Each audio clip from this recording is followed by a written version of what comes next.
Hey, this ain't a drill. Only time I'm playing is on the field. And when I'm on the field, no, I got mad skills. And you know we bout to eat this a fast meal. Y'all gotta pay for this heat like a gas bill. We keep on coming back, so yeah, they mad still. Everyone sick, make them pay with some bad bills. Red, white, and blue like Superman, so you know we eating at the Super Bowl. Kill the competition, set up the funeral. Josh Allen catching all the shots you go for. We callin' blitz. Ready to start, we ain't calling no quits. I'm the #1 draft pick. A lot of y'all talk, but I ain't hearing it. Only listen to Keyshon and niggas talk about the Bills dominating on the field. All our players got them skills. Buffalo gon' make a kill when we talk about the Bills dominating on the field, and our players got them skills. Buffalo gon' make a kill.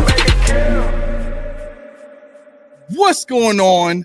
Welcome back to another live episode of the Post Podium Podcast, home of the all truth, no sodium takes. I am your co-host, Aramis. 40 keys.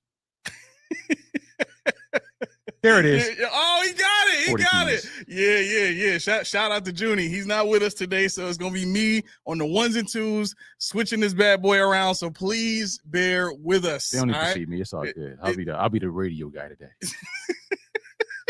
Hey, you got that radio voice too. I'm working on it. All right. Let me see here. So we got a bunch of comments already. What's going on, ATL? What's going on, Thomas? What's going on, Sean? Tommy, what up? Thomas, what up? George Bailey, what's going on, man? Yes. Been a while, I think. Yeah, it has been a while. George is a silent contributor. Yeah. Appreciate that. Nathan Oliver, uncensored. Yes. Press play all day. Press play. All right. So, look, we got a ton of stuff to get to, right? I did, however, get a request from one of our members. Dorothy's gonna be joining us on the show again today at 6:30. And she has a pregame speech lined up for all you diehard Bills fans out there. If you want to get hype and you want to hear what time it is from one of the Bills, the biggest Bills fans I know, who also happens to hate the Ravens more than anybody else I know on the planet. No, everybody. Everybody. That's right. Literally in the universe. She's the biggest Ravens hater. But make sure you tune in for that. That's coming up at 6:30.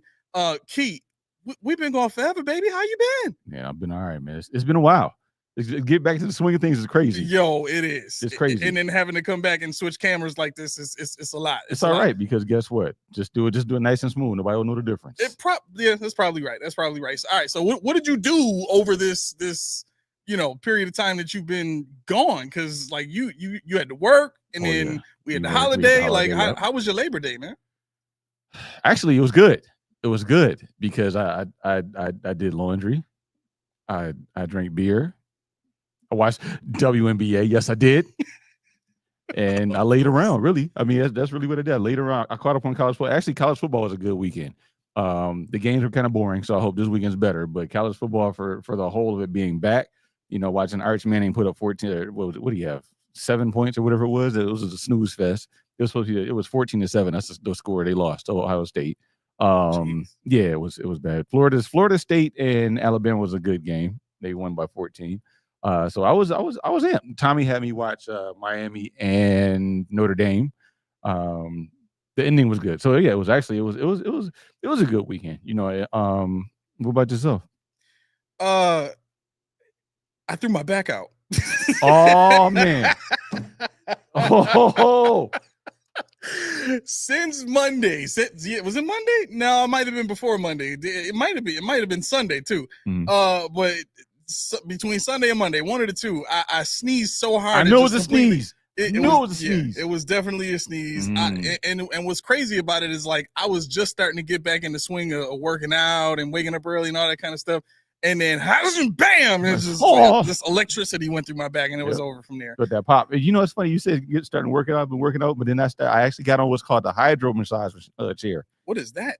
It shoots rocket jets of water up the back, and I was like, "This is nice." I'm getting old because I'm enjoying this too much. Up the back or on the back? Well, no, it was like you lay on this chair, like it's a recliner. So it starts at your ankles, wherever you want it to start. And it like moves up and down and up and down. It just goes back and forth, whatever speed you want, whatever intensity you want. And I got 20 minutes for free at the gym every time I want to do it. Yeah, so I can do that. Oh, that's pretty sweet. Yeah, so I'm like, I need this in my life. Because I was like, I'm going to deadlift. I started squatting again. My knee was clicking away. I said, F you, knee. We going to do this thing. Oh, snap. So if it swells up, then that's what it is. But Tommy did tell me about his 2 hours a day keeps the health away diet.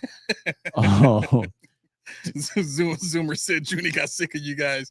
No, he got a girlfriend now. He making moves, man, and I get it. He trying to make moves. I totally understand.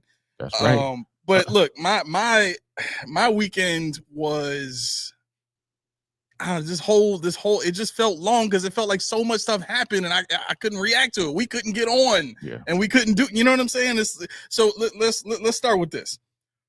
What was the one thing that happened over this period of time that we've been gone that like literally set you on fire? Because I know it, like for me it was like a couple. Since we've been gone, I don't think anything set me on fire since we've been gone. I'm still perplexed about Jordan Phillips. I'm still perplexed about that. And not at well, actually, yeah, I do have something because Illuminati strikes. Dwayne Carter has been Tyrod Taylor. Oh, really? Yeah, because all of a sudden you just got a torn Achilles. Somebody said snip snip. Somebody said you ain't Jordan Phillips back. How does Jordan Phillips come back? And then like 2 days later, doing nothing with the snip snip. Nah, heck no. I don't want to hear that. That's a good point. That's crazy. Good point. Yeah, I didn't think about it like that. Like the Dwayne Carter thing to me was kind of just all right. It's kind of convenient because now the Bills don't have to worry about cutting him. He's just on IR, and his contract is up next season, isn't it? This is last year's contract. No, he's got one more year. Yeah, he's got two more after this. Yeah. Oh, okay. All right. So for me, it was, and this is like some unsolved mysteries type stuff, right? Mm-hmm. So on Wednesday, the injury report for Trey White came out, right? When Trey White first got hurt, we heard Sal Capaccio get on the radio and talk about, it's a lower leg injury, right? And we're sitting there thinking, oh no, it's probably a knee or the Achilles again. It's over. Now we're on to Dorian Strong. Now we're on to Dane Jackson is probably going to make the team. Like all these different worries that we had about who was going to take that role, who's going to take that spot. Then we started to hear, oh no, he practicing. He had practice. Mm-hmm. You know what I'm saying? It ain't as big of a deal as you thought. Right. Are you going to tell us what it is? Nah, we're not going to tell you what it is. You don't need to know that. You don't need to know that just yet. Wait till Wednesday. We'll tell you what it is. Hold back. We need some suspense. Right. So then we get to this injury report that comes out on Wednesday and we see it's a groin. And I'm thinking to myself, okay, maybe I heard Sal Capaccio wrong. Maybe I heard anybody else that was talking about him limping on the way to the locker room wrong, right? Mm-hmm. But I was talking to Damaris today, and we both had the same thought. Like I thought it was a lower leg injury. How did you get groin? Well, what he said was, if you really think about it, a groin stems from some other injury that the body is trying to compensate for. Right. And what he said was usually a groin can come from a calf injury, right? Because you're trying to overcompensate. You're not trying to put a lot of weight on that calf muscle or work that calf muscle. So you're using that hip on the other side to compensate, or you're using the hip on the same side as the calf injury to compensate, right? And I'm not saying it has to be a calf injury. It could be something else on that lower leg, but the overcompensation or the overworking can lead to a groin injury. And when I heard that, it's like, okay, what are the tactical benefits to not telling anybody in the world? First and foremost, you didn't stop Sal Capaccio from saying it was a lower leg injury, right? But then after that, you just didn't say, like, what's the tactical advantage of that? You get what I'm saying? Like, what Ravens don't care from a player's perspective. And Damaris told me this too. In the NFL, if I'm a player and I see you on the field, you're good enough to play, which means I need to respect I need to respect the highest ability of what you can do. Yeah, but see, that's the thing though. When you play versus when you're a spectator, no disrespect to people that really believe in this stuff, but like you said, you look at people on TV and you're watching NBA, you're watching, why is he walking? I thought his ankle was bad. Why is he? It's not that he can't do it. He's not debilitated. He just can't play to the level that he has to play. You know, when you're in the court, 80% has to get you there. Yeah. You know, they don't say, oh, well, he had 8 points because his ankles hurt. He played. What happened? You know, Keon Coleman, his hands broke because, you know, whatever. His knee's bad, but his hands broke. What's going on? You know, it's no excuse. But what happens is people that spectate and people that pretty much have been armchair quarterbacks their whole lives will say, or never had a real injury or a nagging injury will say, you know, well, he's playing, so why is it that he can't produce? You know, why is it that the team is, you know, lost to Kansas City that year in the playoffs when we had all those injuries? They were on the field. Right. They didn't forfeit. And I said that. They didn't forfeit, so that's not injuries is not an excuse. And when people talk about right now, we're talking about we're doomed to Baltimore because of the injuries piling up. No. It has nothing, because what happens is that's a team construct. Because when you build your team in the offseason, you get a whole offseason. You brought in Trey White. This is not his first injury. You brought in, you know, Joey Bosa, not his first injury. You got guys on the team who've been injured. Terrell Bernard. You got Taylor Rapp. You got all these guys, Benford. All these guys injured. Yep. And they get injured like they've done it before. And now we're going to say, oh, man, what if? No, you had foresight. You got intel. So all these little cute signings that I warned against, that I said don't do it, and everybody do it. I'm like, no, don't do it. Mm-hmm. That's when the chickens come to roost. When now you see you don't have the depth that you thought you had, and it's evident by what we saw in the Tampa Bay game when we got whitewashed. Exactly. And so that brings me to the second thing that kind of pissed me off this whole past week was all of these old head signings. Mm-hmm. The Jordan Poyer, the Gabe Davis, the Jordan Phillips. The Discord heard just about everything we needed to say at the time in terms of our reaction to it. But I want to say this, and this is basically the main point that I want to get to, you know, with this particular show or this particular episode. By the time we get to a point where we can see the development of the younger players, it's usually too late. What I mean by that is, I'll say it again before I explain.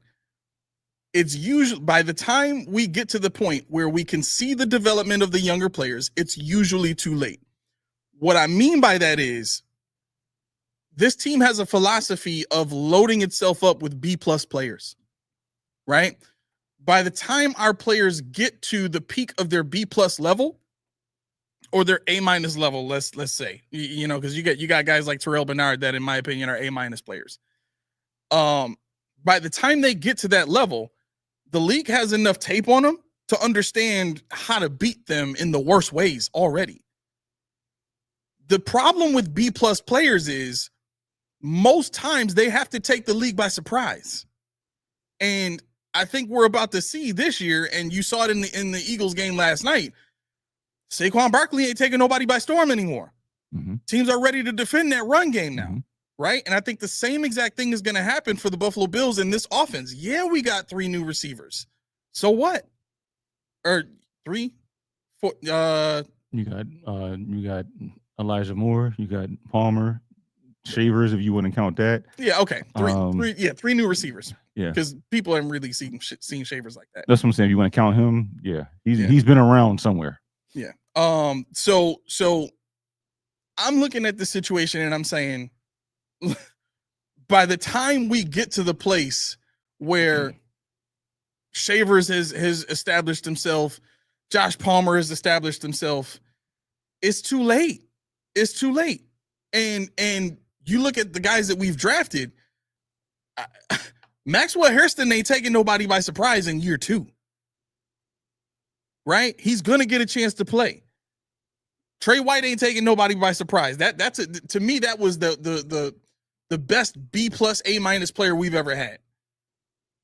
I don't care what other awards he got, right? But my point in saying all this is we have to get past the place of respecting, I guess, just respecting these philosophies that the Bills have of telling us, hey, we believe in this guy. We think this guy is going to do this, do that. Like, you know what? I'm going to just say it. I met Dwayne Carter. Mm-hmm. Have you met Dwayne Carter? Not yet. I don't get the high class leadership quality when I think of how I saw him. Mm-hmm. Right? I don't get it's not the same as if a Ray Lewis was to come and buy some tea. Right. And I get to hear him talk and I get to hear him interact with people and stuff like that. Like it's not the same. It's not the same. I think what you got to realize though, the thing about when they talk about high quality character and leaders and speeches and all that stuff, you have to watch Hard Knocks. You look at what you saw in there, those speeches, and the players did not buy into it. They were just sitting there like, it's another meeting. They were sitting there with their eyes just glued to the screen, ingesting whatever was given to them. But it's another meeting. It wasn't inspiring. McDermott would say stuff and this, that, and third, but it just wasn't inspiring. So I think that's why if you go across the board with the roster, there's nobody that really inspires, if you will. They're all quiet leaders. Dawson Knox is on the leadership council. James Cook, leadership council. These guys are leaders by example. Mm-hmm. They're men of few words. And that's what this team is built on. That's one of the reasons why a lot of people like Mac Hollins, because Mac Hollins was different, mm-hmm. But he was heard. Everybody's still walking around with no shoes on. Steph Diggs, I put in Discord, Jordan about Poyer whatever. Was on Hard Knocks. Jordan Poyer, I didn't see that, but I know, he's somebody that will talk. He's somebody that will call people out, and there are a couple of them out there who will do that, but there's no Ray Lewis type players. And I think it's kind of unfair to think, you can find a Ray, because Ray Lewis was probably the best motivational speaker on the field, and there's another guy that I'm not going to say the name, but there's another guy that even though he's kind of goofy, it still makes people think like, yo, I'm loosening up because I hear it, but I know I got a job to do and I'm about to have fun, not fun, but you know what I mean? Yeah. Well, I mean, to that point, I agree. It's I guess what I'm really trying to get at is I'm tired of being told that a player is coming in to be one thing and he ends up not being that at all. Yeah, I think I get it. And I think that's why it doesn't bother me, because I know better now. Right. I know better now. They tell you that and you're like, we'll see. We'll see. I'll judge for myself. But a lot of guys, and like I said, when you see some of these snippets they showed, you see guys bleeding through TJ Sanders. They haven't gotten to him yet. Deion Walker, they haven't gotten to him yet. People, why didn't you hear anything from Keon Coleman on Hard Knocks? Probably by design. Because he's not a soundbite, one, and two, the sound bites he gives is probably not going to be something that people want to hear. Yeah. To a side, you tripping, man. He said the Bills don't care what you or anyone else thinks. Yeah, that's kind of the problem. We know. Next thing. Right. That's kind of the problem. And then he goes on to say Ray Lewis also killed someone. That's really not the point. What does that mean? Exactly. None of that matters at all. Well, I mean, the point is this. The point is this. We have a situation now where, and those of you that love rolling your eyes at what I say, get ready to roll them again, because here we go. Hold on. So all right, there you go. check them again. Okay, you ready? All right, they work. All right, I'm gonna say it, but I'm gonna leave the camera on you to get your reaction. Okay, so Will Johnson. I really wasn't gonna do it, but I had no choice. That was raw right there. So I just heard that look at him. Look at his face. I wasn't ready for that one. You could have did anything else, and that would have did that. Go ahead. So Will Johnson, I just heard that Will Johnson was told by his head coach that if he does everything that he's asked to do schematically in that defense this season, mm-hmm. he will walk away with 5 interceptions by midpoint of this season. Then the coach said, off of your skill and what you do alone, you should get another, I think he said another 3 to 5 interceptions. Right? So the coach is going to their starting number 1 corner that was drafted in the second round and saying, we expect you to come away with 10 interceptions this season. I can tell you there's no way that's happening. I mean, Deron Bland had 9. So no. That's the difference. Deron Bland sucks outside interceptions. Well, okay, And right. so your boy's I get gonna what you're saying. He's your gonna be boy's gonna be too like, good. it's gonna be like, no. Once he gets Remember to like 4 or 5, nobody's throwing. Remember the Tom Brady cone on what was that, Madden 2001 or whatever it was? That cone that took the whole field up. They're like, no, I'm going over here somewhere. I don't care who's over here. That guy. You know, that's what's gonna happen. So Right. I mean, I'm not doubting his talent or anything like that. I didn't mean that. If that's anybody, well, Damaris, I didn't mean that. But No. But here's the thing. He don't even have to get 10 interceptions. Right. It's just a threat. Right. The point of me bringing that up is to say you have a coach coming to his player with such a level of expectation, right? Mm-hmm. Sean McDermott is telling us we shouldn't be, we don't want to put too much pressure on Kyer Elam. Like, this is the difference. Yeah. This is why when we get up here behind this microphone and we talk about the Buffalo Bills, it sounds different from everybody else. Because you got two sides saying the Buffalo Bills don't care what nobody else think. Meanwhile, our number one corner is on IR, right? And here's the kicker. He's on IR after we just got a new strength and conditioning coach. There's a lot of that going on these days. Right. Bass IR. Right. Bass just went on IR today. So again, what are we supposed to think when our team is making all these moves and we see negative effects come from it? What are we supposed to think when we see other teams draft guys like Jalen Carter and Jordan Davis and Quinyon Mitchell and Cooper DeJean and these guys are studs. Yep. And they win a Super Bowl in their first year. Yep. The corners, I mean, not the defensive tackles, but again, all of this comes from. Well, I think you're better off saying it to make your point. They're rookie contracts, all of them. Yeah. I think Jeremy said this on the morning show. The Eagles only have one player not on a rookie contract right now, and it's their middle linebacker, Zach Bond. Mm-hmm. Aside from that, everybody on that defense, right? And that's kind of my point. If you want to be able to load up your offense the way their offense is loaded up, you got to compensate somewhere. And you know what's funny about the Eagles too? I don't need to know what their exact record was, but how many Super Bowls have they been to in the last 5 years? 2 of the last 3. Okay, and in the last 5 years, the other 3 years they didn't make it. We'll say. Yep. How bad were they? They were good. Okay, so when people say you can't get studs at 30, how does that work? Yeah, they've been doing it. How does that work? Baltimore is getting, they're getting guys that fit their system. How does that work? I see. My thing is this is where it's going to get sticky with regards to Brandon Beane and Sean McDermott, because I'm not going to pile on them for them. But what I'm saying is don't tell me that it's not possible. Just tell me you got the guys you like. Everybody asks, why did you do this? Well, if we weren't drafting at 30 every year, we could. It's doable. It's been done. Cooper DeJean was not a first-round draft pick. Couldn't do it. We passed on him. Couldn't do that. I mean, it's doable. You just don't want to do it. And say that. We got who we wanted. Stand on it. Yep. Don't ask people why they're bitching and say, I did what I wanted. Right. And I would respect that a whole lot more. Tommy freaking out in this chat over here. He said, stop saying Beane hasn't drafted good players on this team. It's crazy, y'all. He said, it's crazy, y'all, on this team players. Then he said, like, honestly, it's crazy. Look, here's not. I just said I kind of he got what he wanted. Yeah. I guess I kind of am, because here's my point. Here's my point.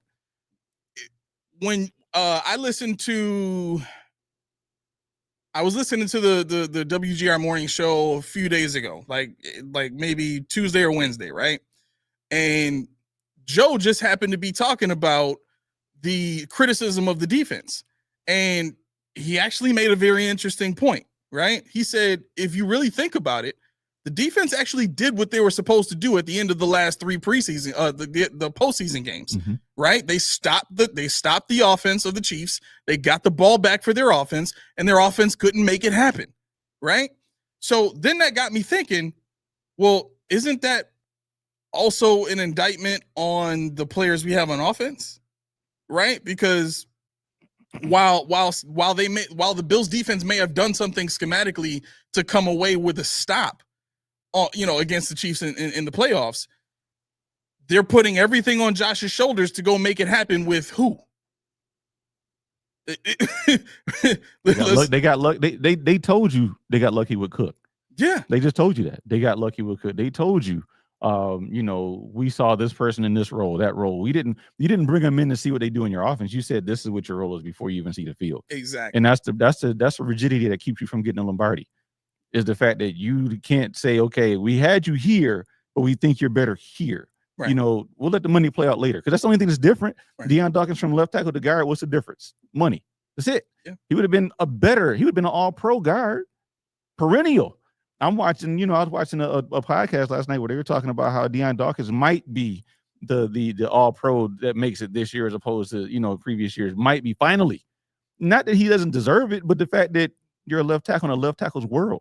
If you were a guard, you'd be like probably rewriting record books, if there are any records for guards, but I mean, the fact still remains. Right. You have to be like, okay, we see you here. We'll pay you. We won't pay you top LT money at guard, but we'll pay you higher than the top guard. We'll give you that 20 million or whatever it is as a guard. Yep. And he'd be like, cool. I don't have to run around as much. I can do what I do here. I'm in the phone booth and I'm getting older. So I actually can probably prolong my career as a guard. Right. But they said, nope. Left tackle. We got Richard Garage. We got Vandermark. We got Tylen Grable, guys that's on IR, I believe, right now. Tylen Grable is, yeah. So by default, Dawkins, that's you. By the way, we're restructuring you. Mm-hmm. Also, we can get under the cap. But yes. Look, I'm not saying that the players that we draft are not good, but they're not what we need to accomplish the goal. And there's a big difference between drafting players that are good to pretty good and drafting the player we need to solve the problem that we have in the playoffs. Let's break this down into very specific terms, because what we've been talking about for the last 2 years is you need a pass rusher. You need a pass rusher. Not a compressor. Not a compressor, not an edge setter. You need a pass rusher. So what do? They throw the name pass rusher on Joey Bosa. Mm-hmm. Von Miller, okay. For the first 2 years of that contract, sure. After that, you needed to have a better out than having to keep him for another 3 years. Or 2 years rather, and then taking the dead cap hit for the fifth year. Like that to me is the biggest difference between what we see Super Bowl champion Eagles do and what we see the Buffalo Bills do. We need to address corner. Okay, so we're not going to actually go get the best corner in the draft. We want to go get a guy that fits our culture. Not a guy that's elite. We want to go get a guy that fits what we like to do. Even though realistically Max Hairston is not a zone corner. No. So again, we've done something that fits the culture, but doesn't necessarily take care of this specific need that the Buffalo Bills had in the playoff game last season, which was we need a guy that does what we do at an elite level.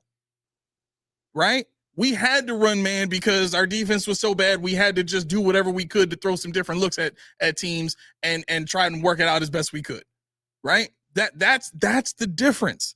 So stop telling me that this team has good players. Yes, I know they have good players, but do they have elite players? The answer to that is 2. Yeah.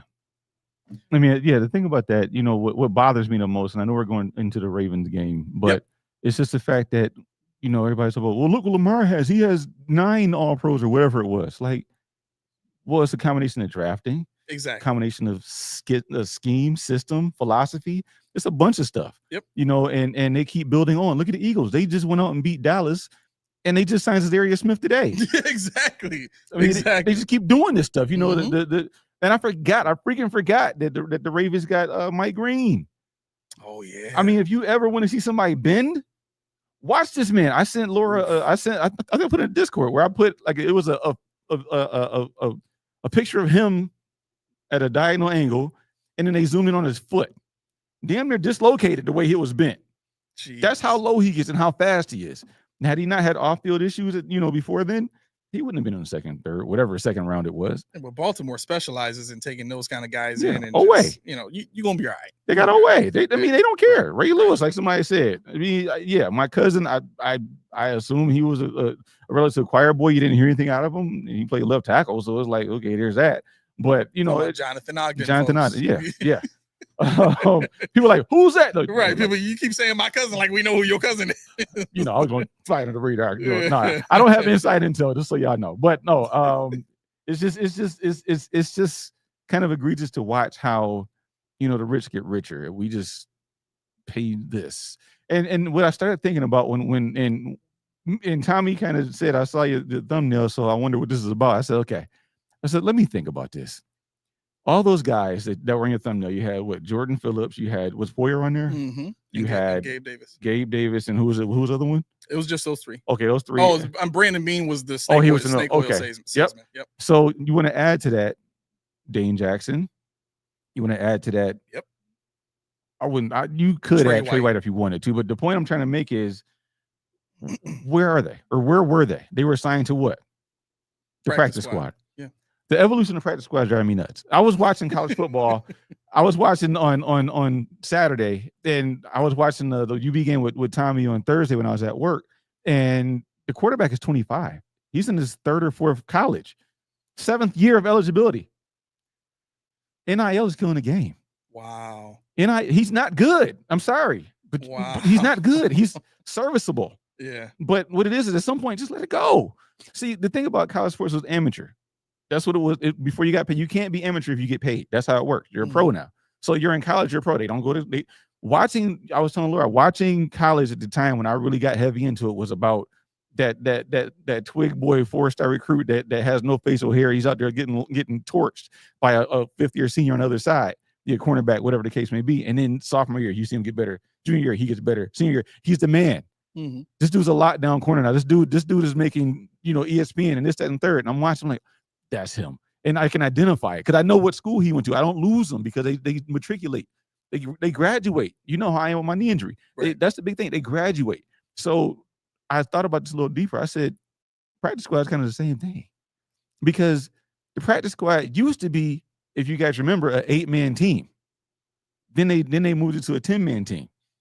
And there was no protects. You couldn't be a veteran of more than 2 years to be on a practice squad. And I did not know that. Yeah, before COVID, you could not be a veteran. You had to have 2 years or less, and you couldn't be on a practice squad, make a career out of it. You could only be on it for like 2 or 3 years. Also, there was no protections. You could be host, you could be elevated, you could be dropped, whatever the case may be. Yeah. And why do I think this is because, like in college, these guys are getting old. Yeah. And like you said, like people in the chat are saying, practice squad is to develop. Yep. You know how Beane always says, I'm bringing people in to see it, how they look. I want to give them a trial just in case I need somebody. Guess what the practice squad is for? It's for that. Bringing young guys in so you can see them in your system, so you can see them in your meeting, so you can see them with your team. No, Josh. He wants them to be in their living rooms on the couch. Right. Just waiting, just doing push-ups, started watching the game. Yeah, buddy. Like, wait. But no, it's kind of egregious the way they I don't want to say misuse because they allow it, but the nature of what a practice squad used to be is those guys who were hungry, they were fighting, they were learning with Josh Allen, they were learning with James Cook, they were learning, and they were on the practice squad running real reps with these guys. Why? Because their number might be called, but they're in the system already. Yeah, they never counted against the salary cap. And now you got guys, you bring in Jordan Poyer, he's going to play at some point probably. Jordan Phillips, hell, Tommy said it. He's going to be on the 53. Mm-hmm. And he didn't even see a practice squad snap really before he got to the 53, thanks to Wayne Carter. And then what's next? Dane Jackson? Is that next? What's next? Back, yeah. So, Gabe Davis, is he not going to see a 53-man roster? If his knee checks out, he will be on the team. Right. So why do I say this? These guys are older guys for the most part. Gabe Davis is like 27 or 26, 27. So he's not quite old, but he's older. And if what you're looking at right now is we're the 17th youngest team in the league. So that equates to what? The 15th oldest team in the league? Mm-hmm. Why are we sitting here still signing older guys? At this point, you got to kind of get younger. Especially with the cap situation. That's my point too. The cap situation should inspire you to get younger. So I took it a step further. I said, what does Beane do versus who was the Ravens guy? The Ravens GM. It's not Ozzie Newsome No, anymore. it's Let's look it up. I have it. I actually have it. Somebody in the chat. What do you got? Eric DaCosta. DaCosta. Okay. So I looked it up and I said, okay, what do these guys do? So in a nutshell, Beane prioritizes veteran leadership for his practice squad. Under the old CBA, under the old rules, that's not possible. It's not allowed because you can't be a veteran. You can't be 30 years old and teach the younger guys. You got to be on the roster to do that. Mm-hmm. Beane also says the special teams anchors. I might need a return man. Let me stash one over here. And you know those two protected you get? Mm-hmm. Let's make him one so they can't take him. You know, you talking about this new guy they just brought on? No, I'm just saying in general. This is his philosophy. Okay. But what I do like is the developmental patience that they have. So what I do like, but what I don't like as well is you're looking at Tyrell Shavers. Under the old rules, I think he would not be eligible for the practice squad anymore. So either he has to be on a 53-man roster or he's out of the league. Yeah. He's in the CFL. But they're using it to bring guys along slowly if they're actually doing that, as opposed to bringing the older guys to push the young guys down the roster.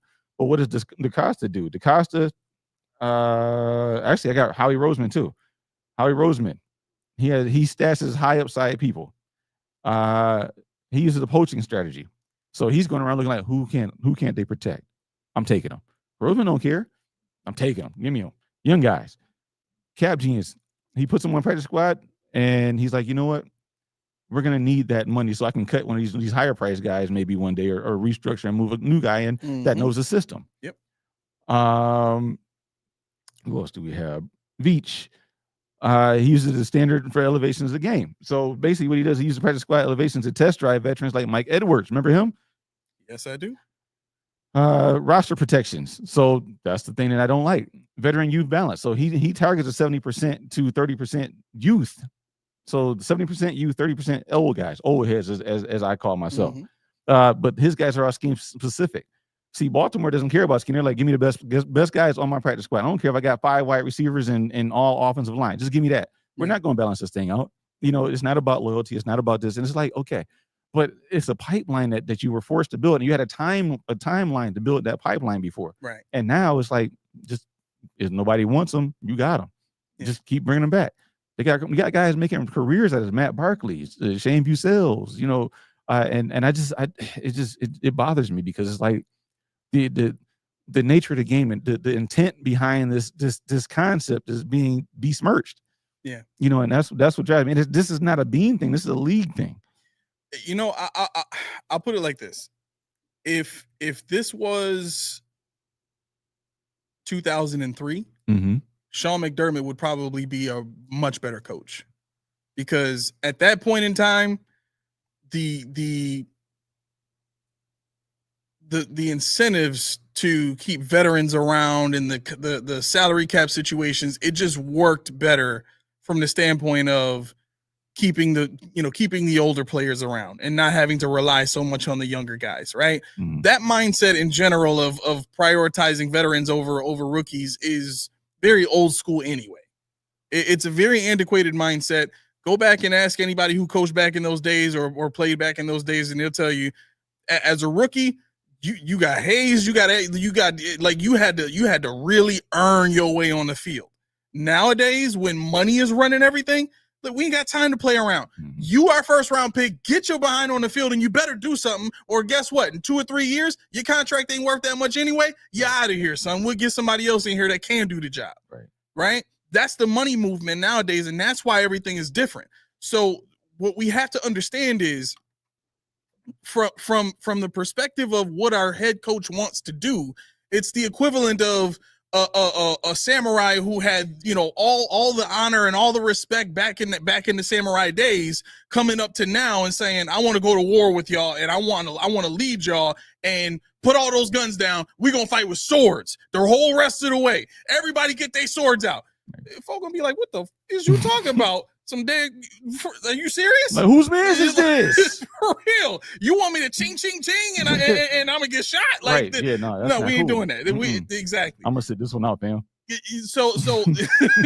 So my point in saying that is, there has to be somebody that can bring some levity to the point of view here and say, look, I understand that it's comfortable for you as a coach to coach these older players who have children and families and kind of just get it, right? But every other team that is having success around you is going with the youth movement, is going with the cheaper contracts, because you can have these players for longer. If they have success earlier, you can re-sign them earlier or extend them earlier and save yourself money. The Bills have been doing that.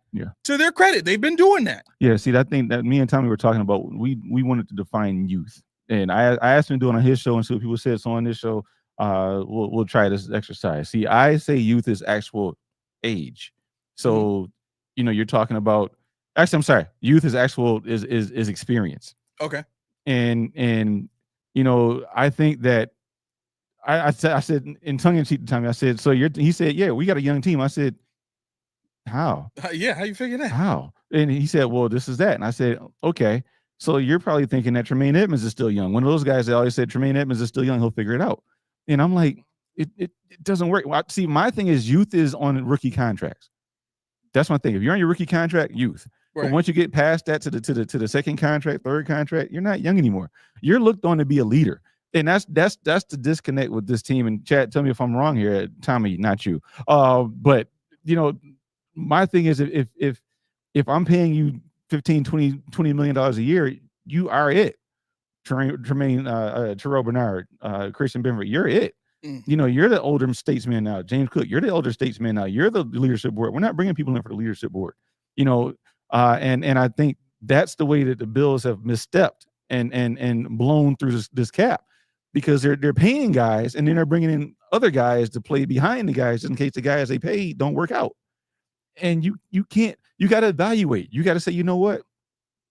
I got a number, and my number is this. Ed Oliver, you're $16 million, but how much of that $16 million is predicated on Daquan Jones? Right. So I got to factor all that in. If I got to give you this kind of money, can you be a standalone piece? Exactly. And a lot of times they can't. A lot of guys on this team are indicative. They're dependent on the scheme, and the scheme is not dependent on them. Right. So that's where where people call him bargain bin Beane. I'm like, okay, I get being bargain bin Beane, and I agree with it if you have a scheme that the players all scheme towards. Because we're not building around any one person. Like I said, who's your cornerstone? They don't need one, because everybody's replaceable. You just go, not offensive wise, not Josh. Don't cancel me here, but but everybody's replaceable in that defense, especially. Yeah. And so when you bring in Bosa, you bring in Hoyt, you bring in Ogunjobi, especially Ogunjobi. Yeah. Because you bring in Jordan Phillips to do what? Mentor. Ed Oliver's making $17 million.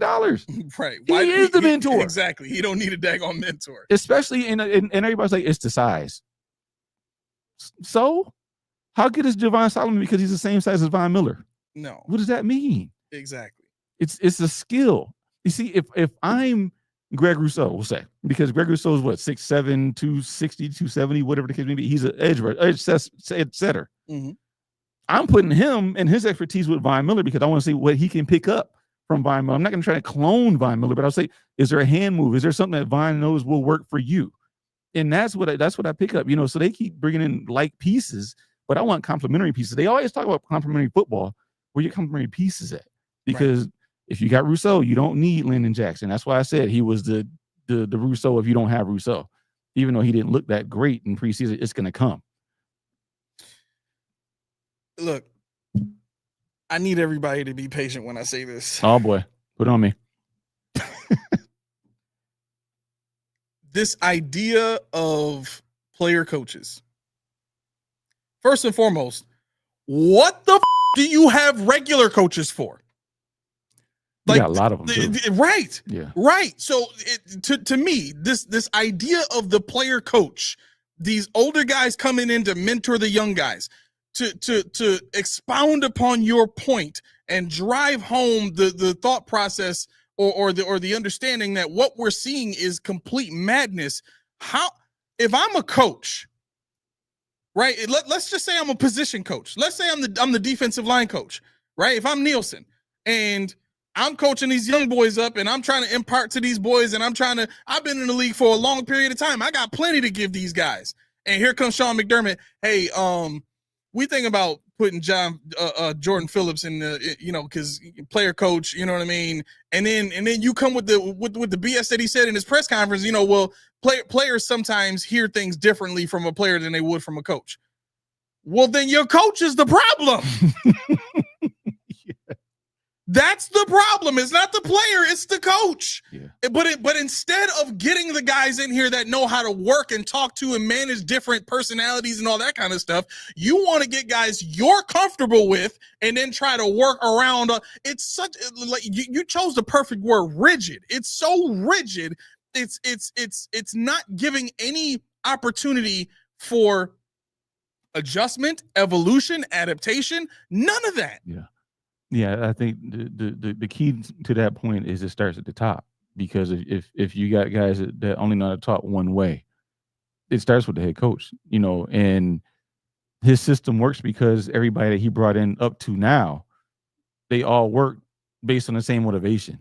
They all reacted to the same stimuli. So, you can't bring in Jordan Davis. You can't bring in a Jalen Carter because they don't work with that stimuli. They need something different. And they knew that, so they sacrificed perhaps the talent for somebody that they know could work in the system. Like I just said, the system works for itself if you got 11 players on the field. Right. They don't bump into each other, and they know that. But see, my thing is like, we know it works. How do you make it better?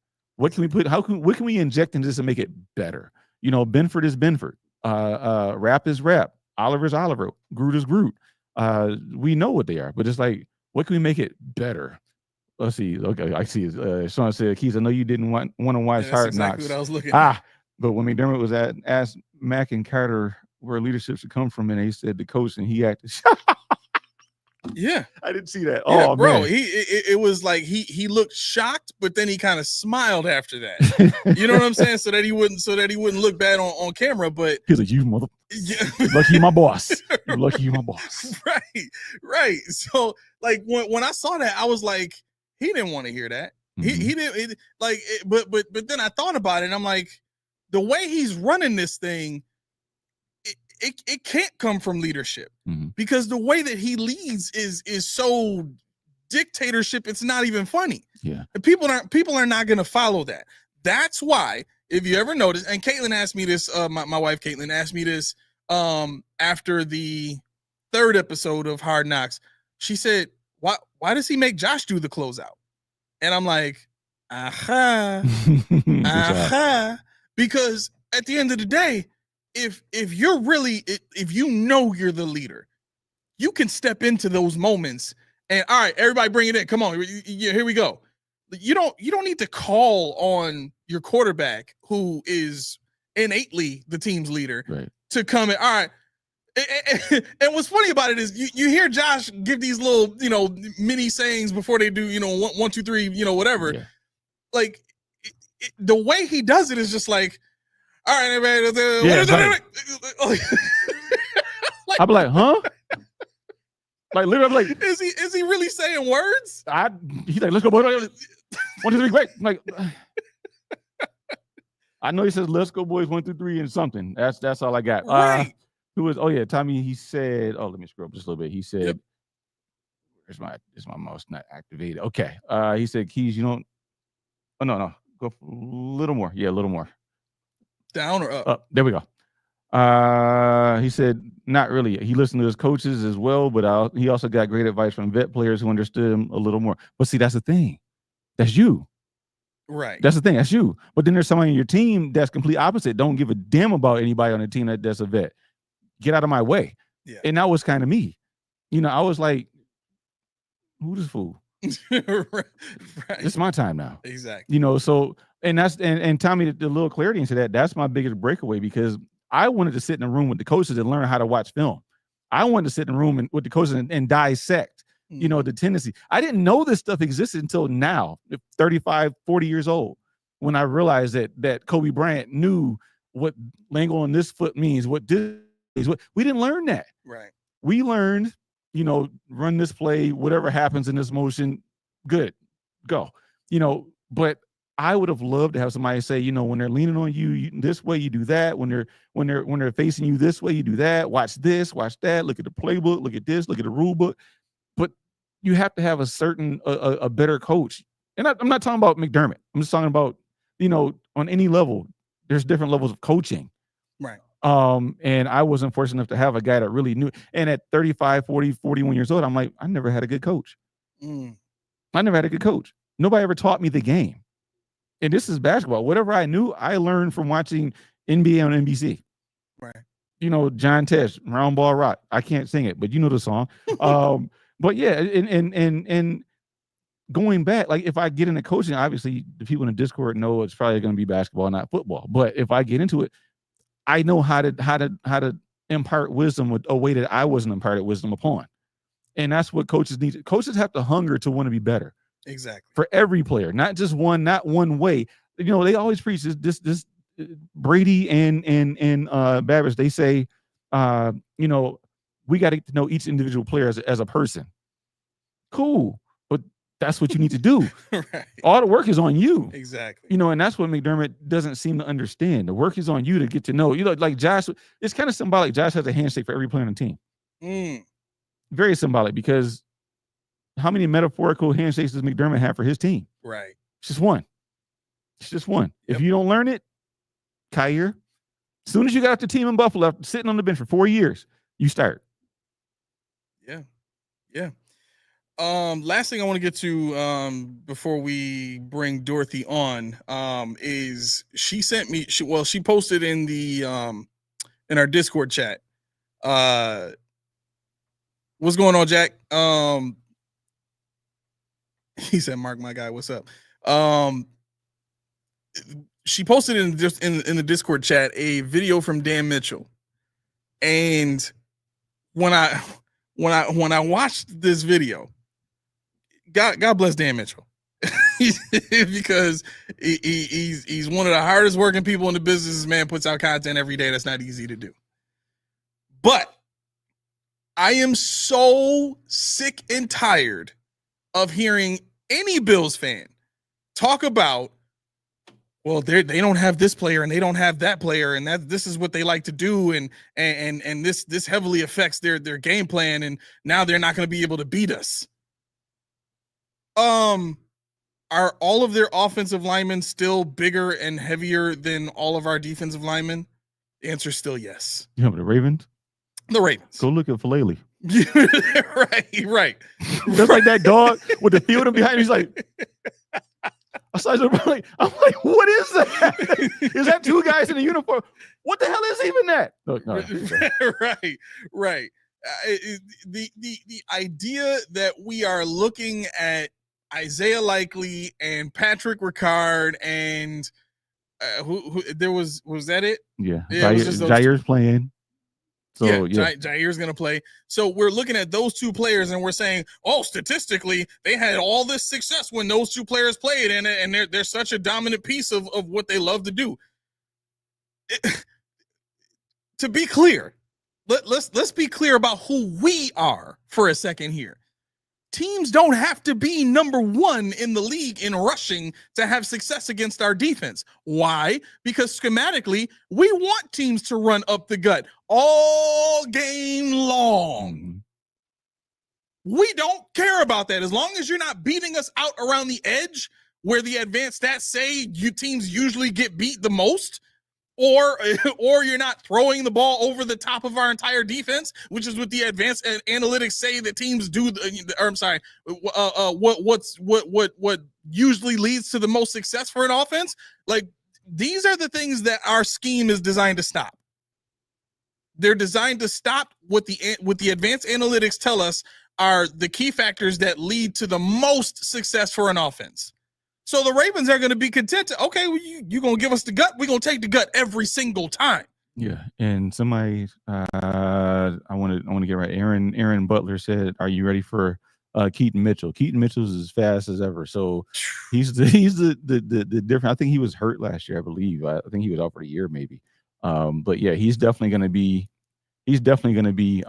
something you got to watch out for, because what you're going to do is you're going to soften up our defense with Derrick Henry.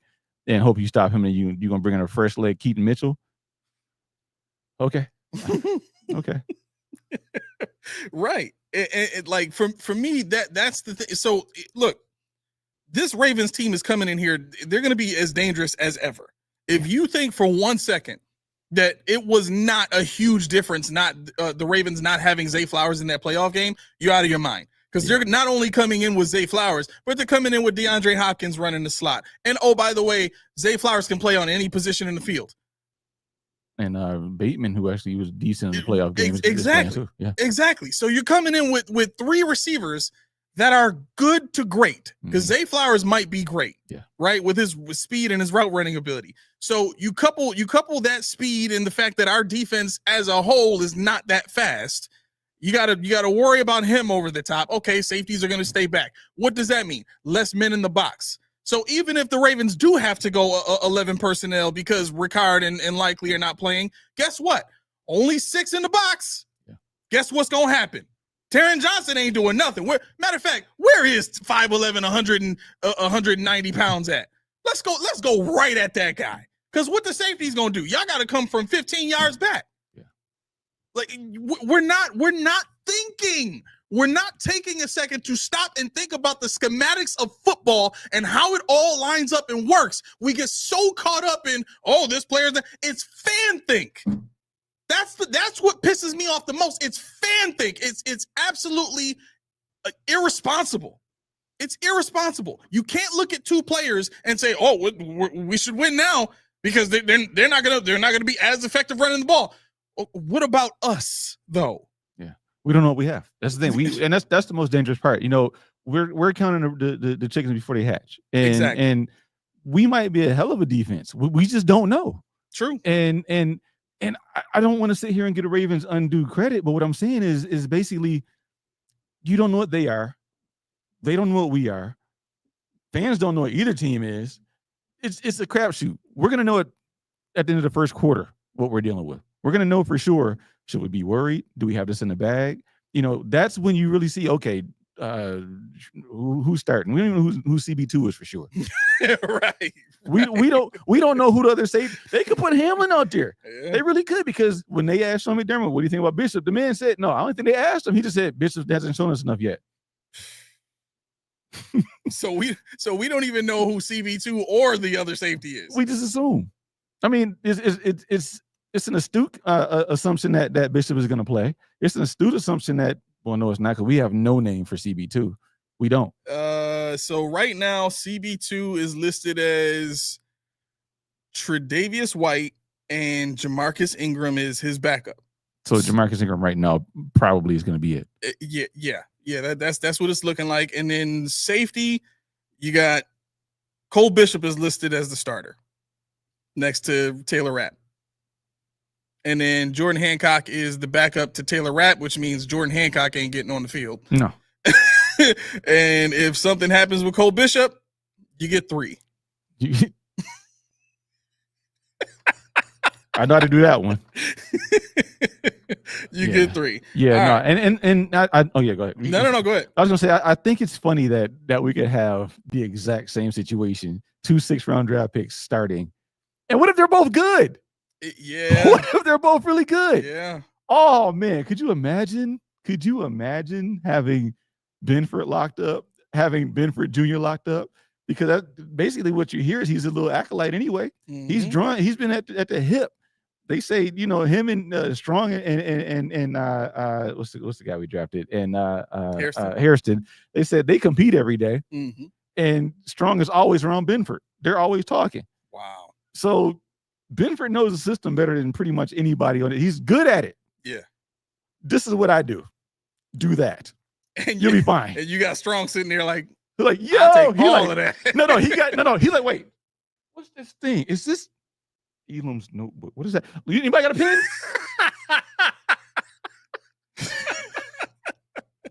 That's absolutely right. Anybody got a pen? I got pages in here.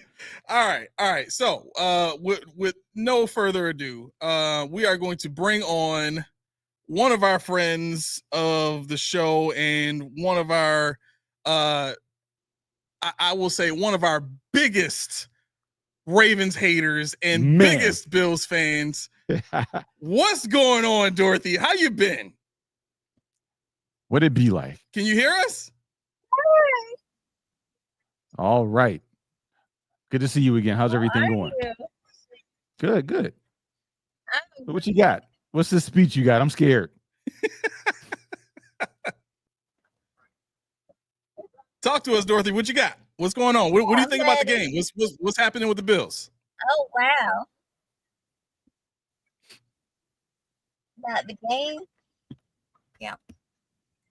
Well, like first of all, my 3 keys to victory.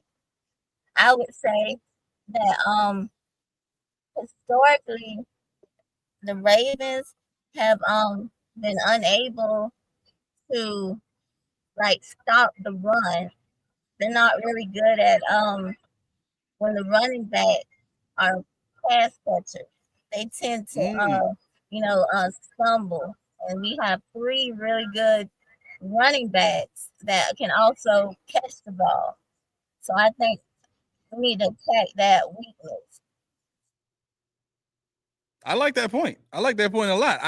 I hadn't yet kind of got into breaking the game down myself. I usually don't do that until Saturdays, the day before. But I really like the idea of the pass catching running backs attacking their linebackers. What's key number 2? And the second one, this is a suspect, but with our tight ends, because like I said, our tight ends not the best, but they more of a B plus, leaning towards getting there, but they struggle against tight ends in the pass catching game. So that would be 2 weaknesses I think we need to attack. I think Kincaid, I think he'll be good this season. I think he's, motivated with how, last season ended. I think he, has something to prove, that he can, get better, but he has to be schemed properly too. Okay. All right. What do you got for key number 3? Okay, and for key number 3, takeaways. We just need to throw Lamar off. I think that's the number one thing, like we did in the divisional round. We need to, like we did, get as many turnovers as we can. I think that was the key to us controlling. We control most of the game with turnovers. It just was hard for us to score in the second half. I think the goal with that was to keep them off the field and lead the clock. But like we wasn't generating any points. We were just punting. We was taking time off the clock, but we need to generate points this time because we're not gonna catch them off guard. They probably done studied us. They know what we're about. But I think like before they might think we'll run the ball on them. I actually think we need to pass more on them this time of the game. So maybe some play action plays, a lot of play actions, and they got to break out of that I don't want a bootleg type deal. I got to get under center. Got to get under center. Yeah. That. So what do you think about Josh Allen getting under center? You think he'll be willing to do it, and just for the sake of adding something to the offense this year? Oh yeah, most definitely. I'm not concerned about Josh. I think he's ready. I mean, playing in the preseason deal because like I said, Lamar didn't play in the preseason, so I think that was just to prevent. And if we get injured, we're not gonna make it.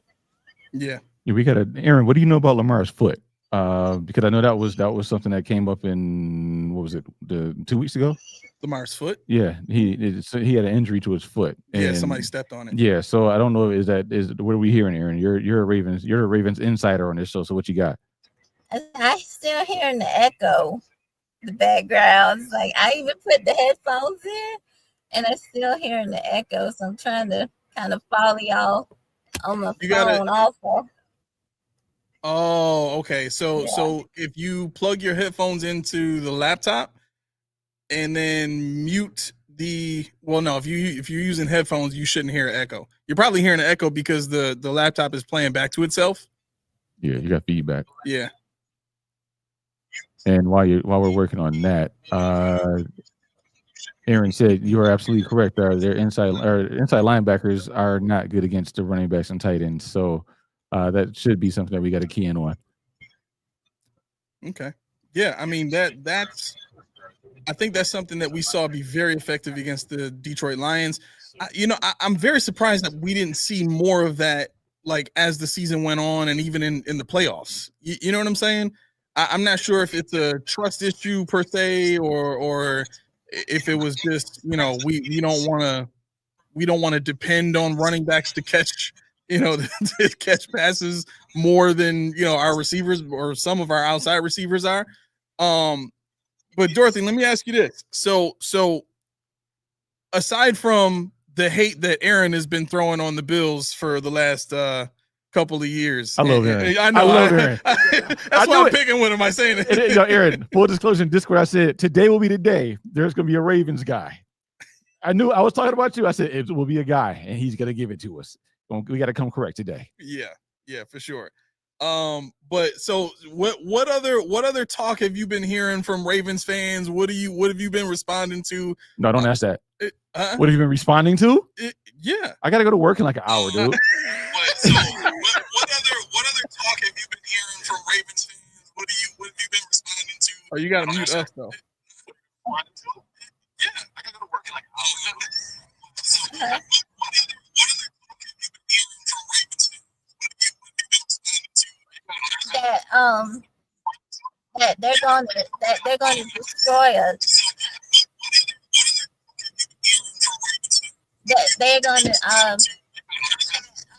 going to destroy us, and that we don't have a chance. You got Wow. You're hearing this like 7 times. It's looping. Yeah. You got to mute your laptop audio.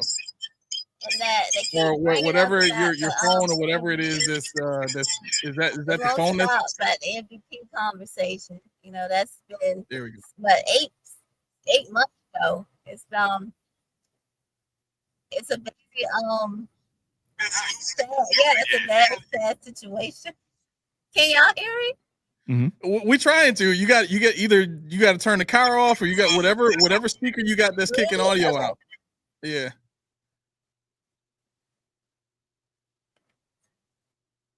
You should be able to hear us on the headphones from the laptop. I'm not sure.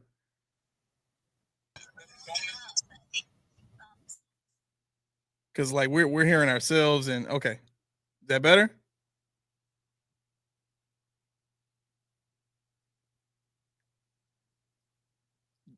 You still with us? Uh-oh. And while I think she froze. Oh, there she is. Back. Okay. You back with us? Now we can't hear her. No. Okay. Dorothy, we're gonna come back to you. We're gonna come back to you. So I like what Aaron said about Falele. Yeah, he is a mountain of a man, but he's incredibly slow. Incredibly slow. I would love to see a move where you had Solomon outside and you had Rousseau at tackle. And you could go with Oliver, you could go with whoever you want. You can go with TJ Sanders, you can go with Deion Walker, another D tackle, and put both out there if you want. But if you can get Rousseau on Falele, if you can get somebody like that to kick inside and have a pass rush against that, yes, exploit City. But see, this is the stuff that I'm talking. It drives me nuts. This is the creative stuff I want to see. This is where you say, you know what? Let's do some twists. Because I did notice in the game, like I said, I was at the playoff game last year, and I was watching this guy, and I'm like, how? And I'm like, oh, he just stands there. He doesn't move. Everybody says Osiris Torrance is kind of immobile. No. That guy that is 6'9", 400 pounds, that's immobile. And I think the best you could do right there is get a little bit of power to speed and make him a turnstile, because you're probably not going to get to Lamar right away. Right. You got to move him off his mark, because Lamar, everybody says he runs Michael Vick. No, Lamar likes to be there and throw. He likes to stand there and just throw. He likes to take his time and just But you got to get him off his mark. That's the thing about Josh. Me and Laura were talking about it, and I was like, it's not about I don't like Josh. It's not about this, but Josh's best plays are when he's off script. Josh. Everybody says that ESPN play is never from the pocket. Mm-hmm. It's always running that way. What I call it? I don't think Laura got it, but I said the fall away rocket, and she's like, I don't even call him. I'm not calling him a fall away rocket. I'm saying what he throws, because he's falling back and he launches that sucker. Yeah, and nobody can do that. So they're like, yo, oh my God, this guy is. So that's the thing. Like, Lamar is not that. He can do a lot of it, but he'd rather not. Right. And so that's what you got to move him off that mark. Even though he's fast, you got to take the risks and assume that your safety's in. That's where your safety play really comes into effect, because you got to trust them to come up once you flush them out. You're not going to get them in the backfield very often on grass. Exactly. One of the things that I think, Sean, yes, he does. Go ahead. Well, your point about leverage against Falele, I think the stunts and the twists when it comes to our defensive linemen, right? Never mind how that affects the offensive line. You went out and you got two of some of the most athletic defensive tackles in the draft. Mm-hmm. And you want these guys to do what? To just stand in the 3-tech spot, in the 1-tech spot, and just rush straight ahead from there? Yeah. All season long, that's it? No movement, no nothing? Mm-hmm. What you're doing is you're asking for most of the offensive linemen in the league who are under 6'4" to gain leverage on these guys.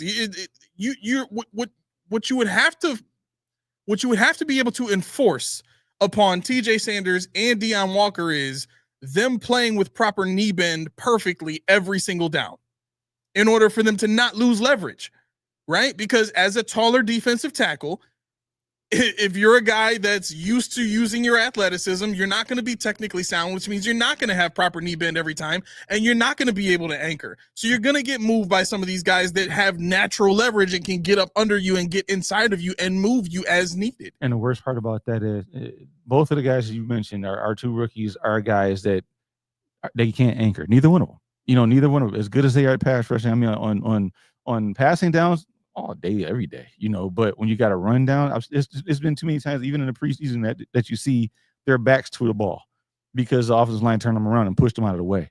Even as big as Deion Walker is, he's a 3-tech. You can try to put him at 1, but what you're doing is you're doing what you did with Ed Oliver. So you're gonna ruin that again. But you drafted and re-signed him. You what do you say? Draft, develop, and retain him. Yep. To not do what you brought him on the team to do. And then you got fans that say, well, he sucks because he only has 3 sacks. Okay. How many snaps was from the 3-tech? How many snaps from the 1-tech? How many times he get double team? Because they know where he is. So where's the other guy getting a single team? Where's that guy? What is his pressure? What's his responsibility? They're sliding Ed Oliver. We know that. And that's what you're paying for. But now you bring in that rookie or that second, third year man that can capitalize on that. And that's what TJ Sanders said when they drafted him. All the slides going to go to Ed. I should be able to eat. He said that. That was like his first interview. All the slides going to Ed. So that tells you right now, don't expect big things from Ed. If you have Ed on your defensive draft fantasy team, drop him. I don't have him. But he told you he's not doing it. Right. I'm looking at the let's check back with Dorothy real quick. Yeah, see what we got. Okay. Can you see me now? Yeah, much better on the phone. All right, okay. Oh, wait, we got live action? Yeah, we got live action. She on the phone now. This is way better. Yeah. Okay. Oh wow. Right. Okay. So listen. We gotta get to this speech. I will give you 2 minutes. You got 2 minutes worth of go off because Aaron needs to hear it. All these Raven fans need to hear it, and the Bills need to pump up. Let's get it. All right. Ravens fans, listen up. We're gonna take care of business on Sunday. We're not afraid of you. We've never been afraid of your team. Your team is overhyped. Y'all team is overrated.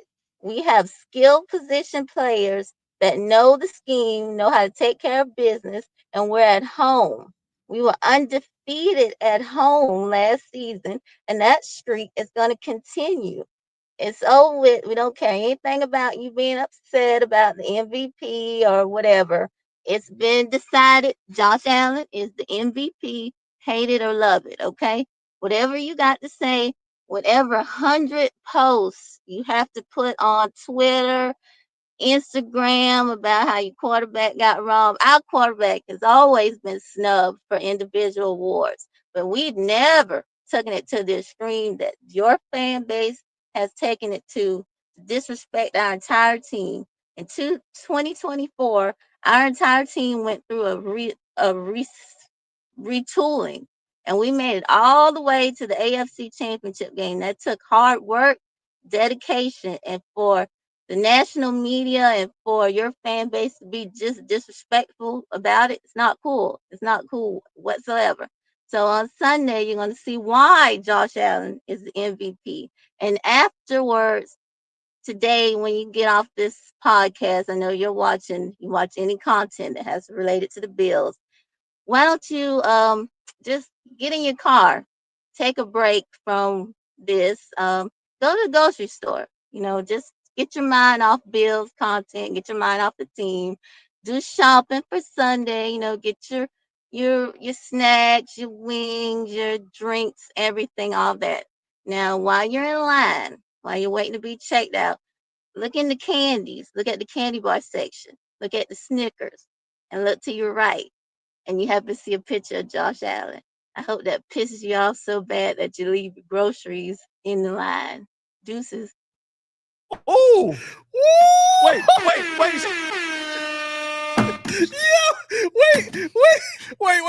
I gotta get it on key. I gotta get it on key. Put on me, hit him. The mic drop, baby. The mic drop. Oh, listen, Dorothy, I love it. Thank you so much. That was great. Let them know. I'm sure Aaron is taking that to heart right now. He's peeing his pants right now. That's what he's doing after he heard that. I have a prediction score. It's gonna be close. 27-24 Bills. I'll take it. I will take it. 27-24 Bills. Listen, as long as it's not no 26-27 by the skin of their teeth, I'll take a 27-24 all day long. Mm-hmm. Dorothy, thank you so much. Thank you so much for being with us. I appreciate the pep talk. I appreciate the slamming of all the Ravens fans and all the whining and stuff they be doing. We need more of that. So we look forward to the next time we get you on. All right. Thank you so much for coming on with us. All right. Thank you. All right. Take care. Well, we'll talk to you later. All right. So, man, that was good. That was good. She said when you're in that snack line, boy, you look over, you see them Snickers. I was like, know what time it is. I know where this is coming. Yeah. I know where this is going. Snickers. Oh, that was great. That was great. So look, this Ravens game, what I hope does not happen is I hope we do not get into playoff mode in the first game of the season. Man, I ain't done yet. Why Dorothy ain't in the locker room? Why she ain't in the locker room giving them the pep talk? I don't hear Josh. 1, 2, 3. I want to hear that. I want to hear what Dorothy said. Look at the Snickers line. Look at the bonbons. Look at them turtles. You know what you're going to see? Josh Allen's face. That got me pumped up. And it's Friday. Go off. I need that again. I need that on Saturday, Sunday. Matter of fact, clip it. Clip that. That's, you know what? I don't even know what I want to do with it. But that was excellent. That was fire. It was passion. Yeah. She said it with her chest. It was there. All of that. Chef's kiss. I just want to clap again. I love it. There was a comment here I wanted to get to. Tommy, what you talking about? He says Airman and Keys may lean more towards hating on the team, but they know this team is damn good.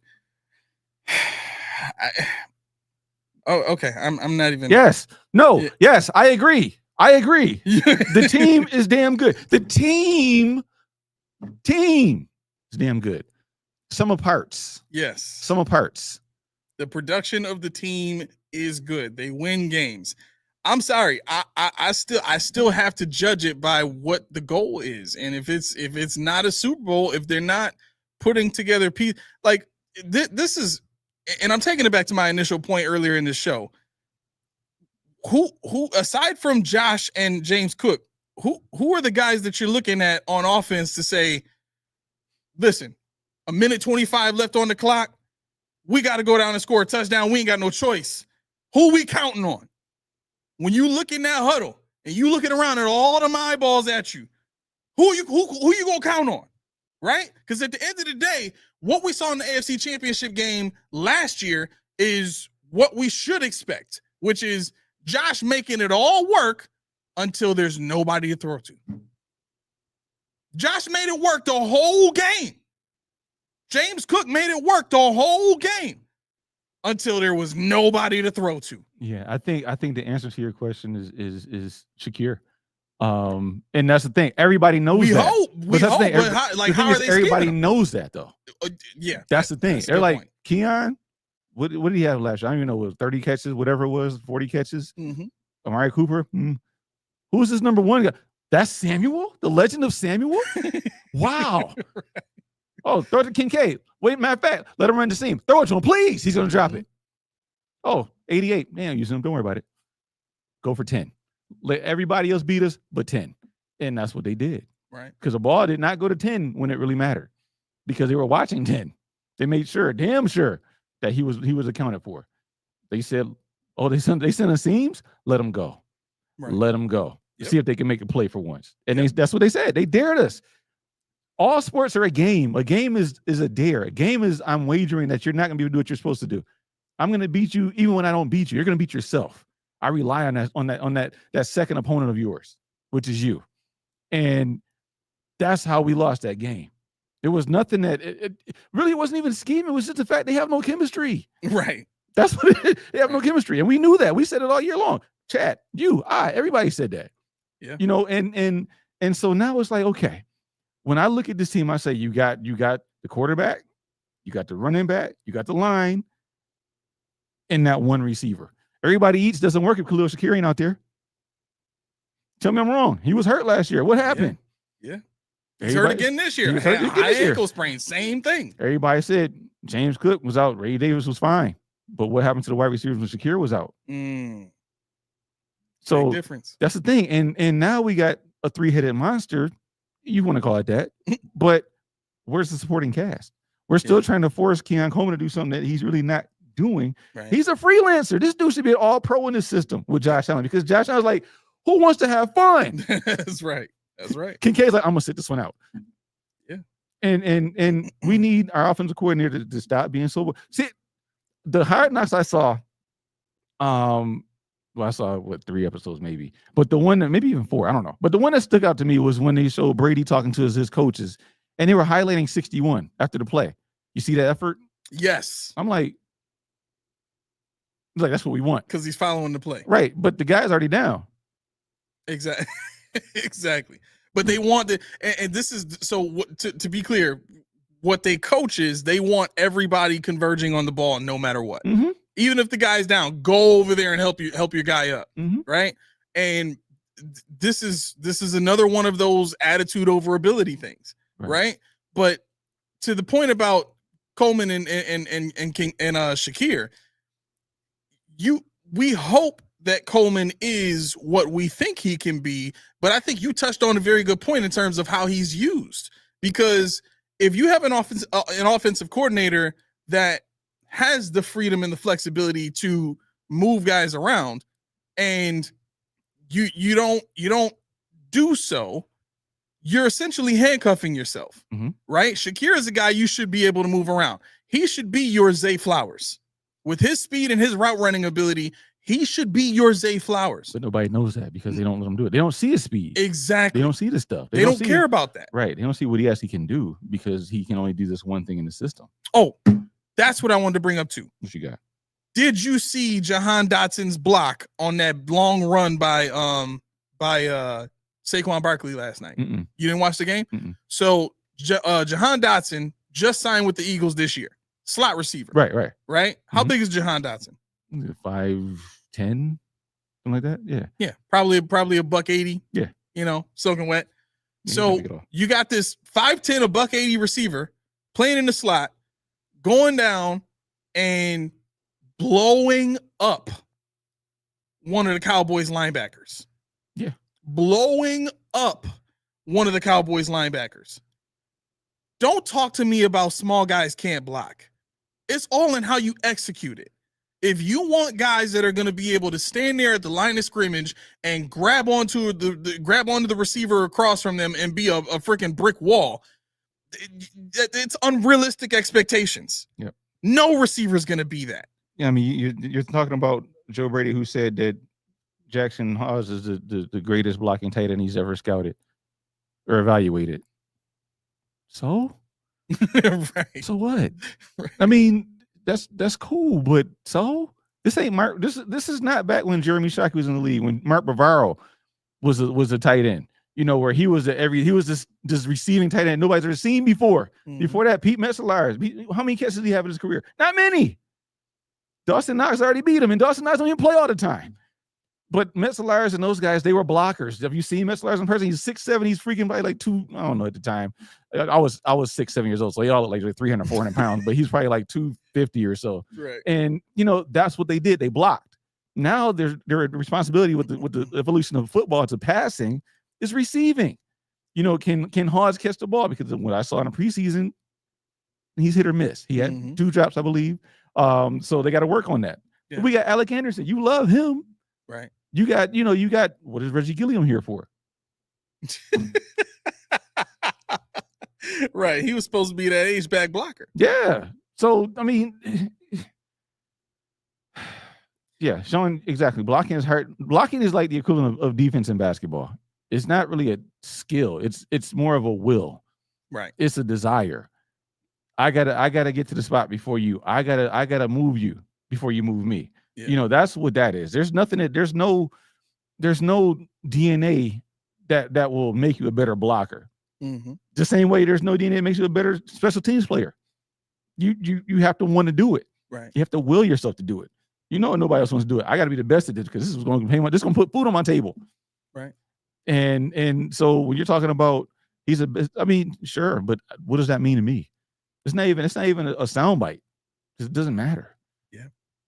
I think what we're chipping at the ice of right now is this point that when you pound the table so much for fundamentals and technique, and you shun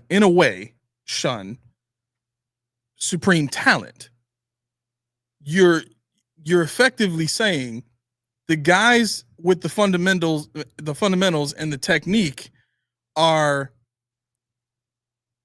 the guys that we should be appreciating over just these random talented guys, right? But the problem with that is when you look at the LeBron Jameses of the world and you look at the Michael Jordans of the world, did they work on technique?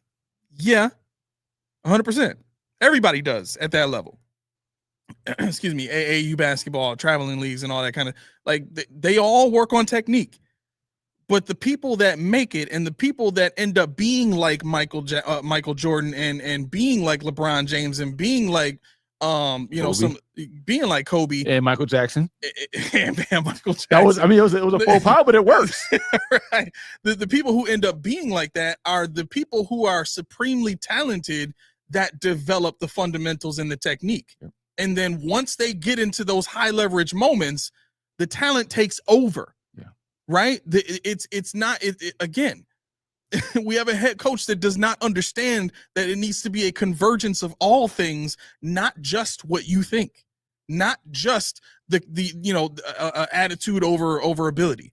Like, it's not just that. You know what I mean? And this idea that I can take these B+ players and build them up into A+ players with attitude and energy.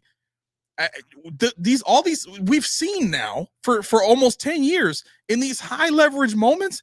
B+ doesn't get it done. I think that's the curse of Josh Allen. Yes, that's the curse of James Cook. That's the curse of Christian Benford. Benford, why do I say this? Dorothy, don't kill me. I know you're going to be in Discord. You're probably watching still. Benford, 6th-round draft pick out of Villanova. Tweener, maybe safety, maybe cornerback. Yep. But he became something. We didn't see him as being, a stud in this defense. Mm-hmm. It was James Cook. He was a sub back, they said. He was a scat. He was a change of pace guy. But he became something. Josh Allen, Wyoming, didn't get a scholarship offer from anybody. Send his letter out to 1,000 coaches. They said thanks, but no thanks. How many coaches are kicking themselves? Nick Saban, Dabo Sweeney, a guy from over in Oklahoma, Ohio State. These guys are kicking themselves because he begs you to take a chance on them. I want to learn. And now look at him in the league. But see, they're like, we can do that again. We don't need that. We don't need Justin Jeffersons. We don't need who else could they have gotten? We don't need that. We don't need Brian Thomas Jr. because we can do it again. Right. We can make this happen again. So all we need is the right attitude and it'll work. See, what they don't realize is the guys that they have are guys that have untapped talent. They got guys that were never shown the proper way to do things. Exactly. So they got good coaches, they got good players in a lot of instances, but they're leaning too much on the guys that actually outperform what their market dictated. Yep.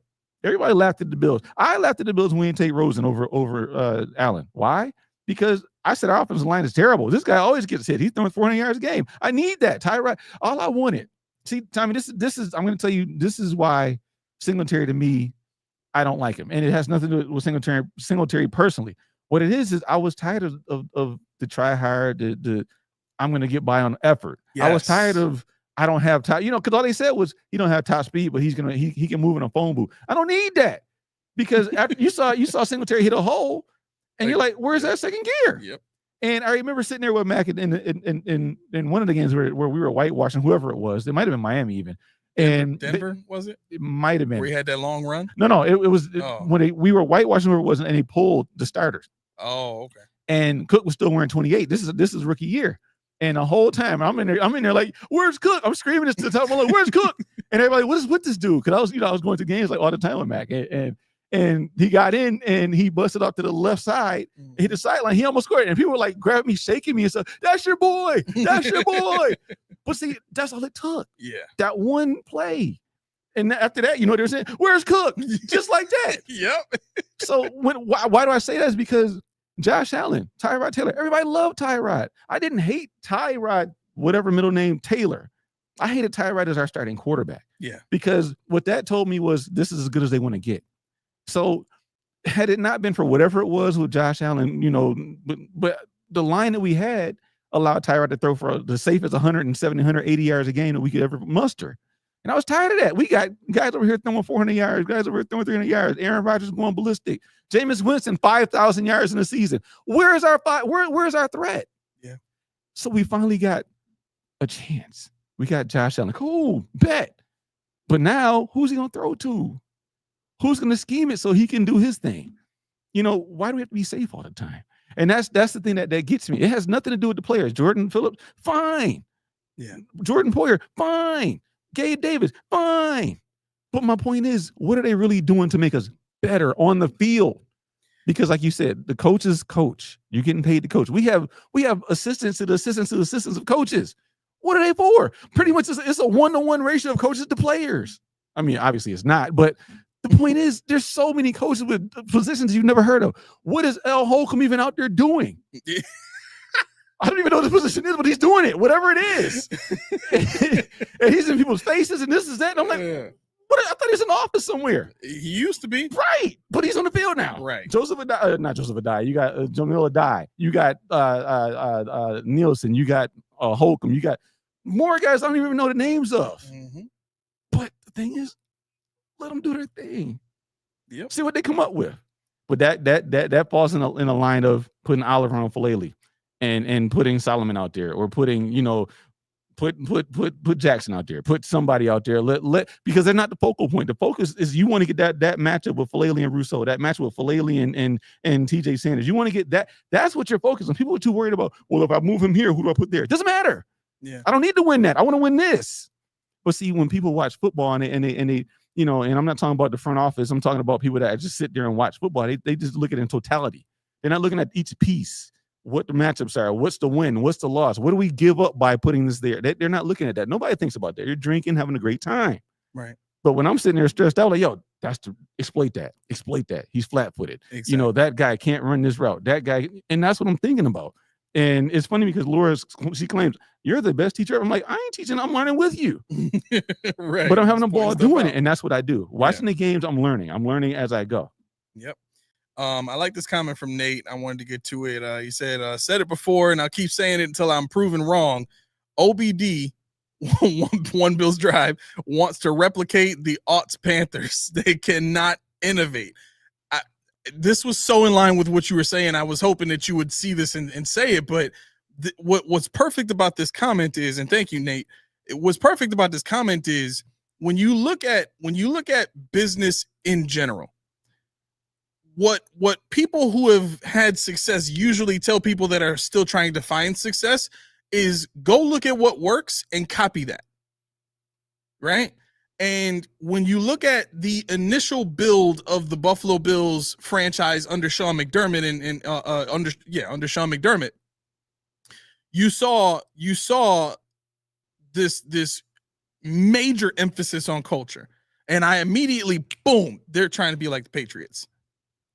I started thinking that immediately. This is before I knew about them asking Josh to start doing the TB12 method. This is before I knew of any, information that made that thought process real, right?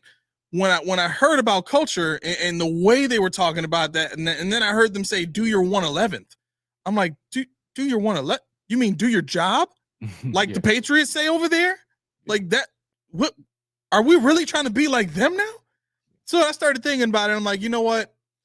Sean McDermott, defensive mind, building this thing on culture. The Patriots have been winning for 20 years.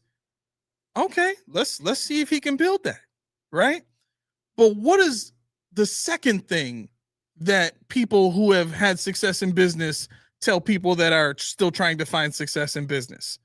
The first thing they tell you is go find what works and copy that. The second thing they tell you is find a way to do whatever it is that works either faster, better, or quicker. Faster, better, or cheaper. Mm-hmm. Right? For those of you that are entrepreneurship, write that down. Find what works and do it faster, better, or cheaper. Right? What do those three things necessitate? And I've been talking this whole time while the camera's on you. It's okay. Just looking at me doing what I do. What do those three things necessitate? They necessitate innovation, which brings about the perfection of this comment. Because when we're talking about what Sean McDermott has done to this point, have they created a system that basically runs itself in terms of draft picks, free agency, and all that kind of stuff? Yeah. With Josh Allen at the helm, they can just about stick anybody on this team and we'll win 10 games. Hands down, easily. I don't care who's in our division. We'll win 10 games. We should. Right? But that only takes you so far. You can't exceed the expectations of what you're copying until you add into what you're doing the innovation of, okay, we're going to build around culture, and we happen to have this quarterback that is better than Brady in terms of his skill set and what he can do. He may not have the processing speed of Tom Brady, or he may. We don't know. We'd have to compare the two. But at the end of the day, skill set, we have a quarterback that has more than Brady could offer at quarterback. Yeah, sure. Okay, well, that's one level of innovation, right? Because now we've got something that can operate better than what Brady had, right? What about faster? The Patriots were notoriously slow on offense and defense, right? Well, where's our speed? We haven't done that. What about cheaper? We're stuck in a situation now where we had to force restructure Deion Dawkins' contract just to get $1.5 million under the cap. Yeah. So we're not doing it better, we're not doing it cheaper, and we're not faster than the model that we were created after. And for those of you that are sitting there scratching your heads, why does he keep talking about the Patriots? Go look at all the moves from year one to now and tell me that that's not the model that they were copying after. Because it's been Sean McDermott telling the front office who to draft. That's all Bill Belichick did. He had a guy that did scouting and stuff like that, but that guy would come and report to him. They just didn't have a named GM. It was just Bill. Yeah. That's the only difference, is that Sean actually named a GM here. But that's for his own protection. If you're smart, you know what I'm saying? So again, I'm what I'm exposing is it's not rocket science. It's not, you know, it's not nuclear codes. But at the end of the day, if you're really paying attention, it should bother you. It should bother you that this model that we have is copied after something that won for 20 years, but they're not doing it at the level that the Patriots were doing it at. And if that's the case, how is this ever going to lead to success? Listen, a B+ student can only expect to get a B+ on a test. Realistically, if they're being realistic with themselves, they should only expect to get a B+ on the test. So if you're going to hire B+ players, what should you expect? Should you expect a Super Bowl? You probably need a few A+ in there if you're going to try to get that high on the test, right? Because the equivalent of a Super Bowl is 100 on a test. So if you want to get 100, you should try to get as many A+ throughout the school year as you possibly can. That's the name of the game. It is what it is. So let's pump the brakes on trying to prop up how good we think these players are. As you said, as a whole, collectively, as a unit, they can perform and they can do well in regular season games. In the playoffs, when they're going against the A+ of the league, that's when we really start to see the speed disparity and the talent disparity. Yeah, I think what that is it can be done. We've seen lesser teams beat juggernauts, but what it requires is a scheme that puts you over the top. It requires a scheme that isolates other teams' weaknesses. It requires a deeper thought, a thought that the Bills have not taken into the playoffs. The Bills have played against teams that shot themselves in the foot. They played against teams that were lesser than. But then when they play against the Chiefs or the Bengals in, what was it, 23 or whatever year that was, you can tell, like you said, the disparity of just going mano a mano. We can't do that. So don't try it. You know, they're trying to mano a mano it. And if you want to have these kind of players, that's fine. But it demands more on you. It demands more on your system. It demands more on the people that are developing and scouting the other team, you know, and that's where I think they fall short. I think the players, while they're not exciting, a lot of them, especially on defense, you know, we don't really have a marquee player on defense, like it or not. You know, everybody talks about Benford, okay, but what has he really done besides be excellent in his defense? Mm-hmm. You know, so for somebody that's supposed to be elite, not him, anybody that you bring into this team that's supposed to be elite, there's got to be what's so special about this guy. There's got to be we got a game plan against that guy. We can't throw to that guy. We can't run to that side. We got to run away from. We got to bring another blocker. We got to do this. We got to do that. The Bills do it just out of what they do. Right. You know, they bring in Alec Anderson not for a specific purpose, but because they don't trust the backup tight end.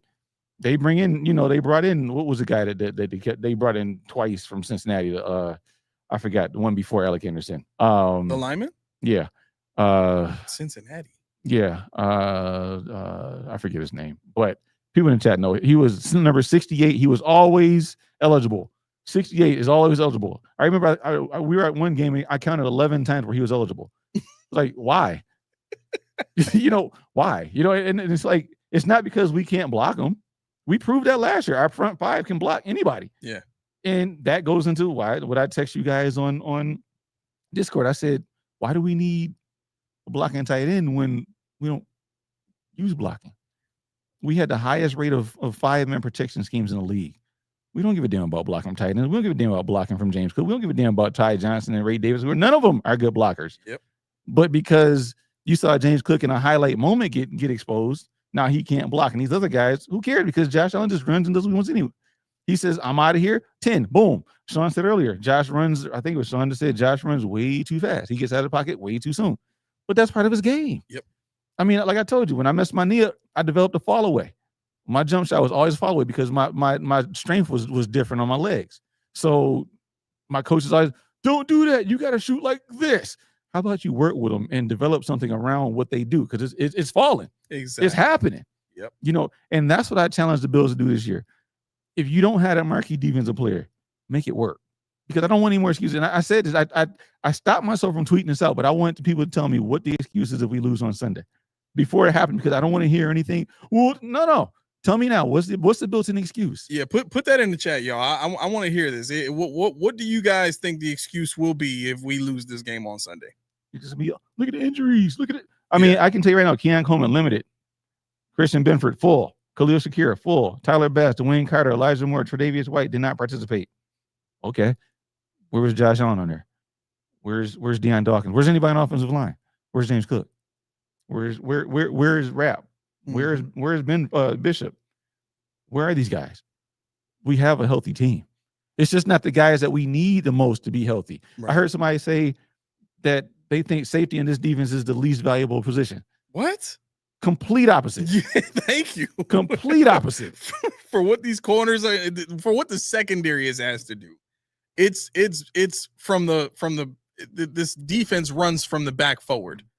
It's not like the defensive line is not built to be the thing that carries the defense. It's the secondary. Mm-hmm. And that's what Sean knows best. Tommy said, you shouldn't have said this, Tommy. He says should never be an excuse in a loss. Okay, if that's the case, then why did they fire Matt Smiley after the 13 seconds game? Why? You know what I mean? Like there was a guy fired for the first 3 or 4 seasons of Sean's tenure here after a big time loss. And while they're not saying specifically that that's that guy that we just fired is the reason we lost, you don't fire one specific guy that deals with one specific aspect of the game that fell short and then just, say, you know what, we're not making excuses at all. No, that was an excuse. Yeah. You don't fire a guy like that for no reason. Yeah. But look, I think if we win this game on Sunday, I think there will be a lot of people that deserve to be relieved, because at that point we're in control. You can pretty much hold on to the 1 seed for the rest of the season. Unless let's say we get to that Eagles game and we don't need it. I think you still want to win it just in case, because for as much as people are talking about the Chiefs are going to struggle and the Ravens are going to struggle, I think both of those teams, with the rosters that they have and what they should have going forward after, injury and all that kind of stuff, they should still only be a maximum of 3 loss teams, which means you cannot afford to be, getting stuck up for your lunch money by the Saints. Yeah. You know what I'm saying? Put it on you. Oh, I mean, I don't really care, but get your shine. I don't. You're not watching a Godzilla dub. My mouth isn't moving, but I'm talking. I'm spitting knowledge right now. No, and like I said, I'm not saying the Bills are going to lose. I'm not saying that I expect them to lose. I'm not saying it, but what I'm saying is all this big talk right now, all this big talk, and then on Monday something happens. Well, it's because no. Yeah. Like Tommy said, there's no excuse if you lose. You lose. It's okay.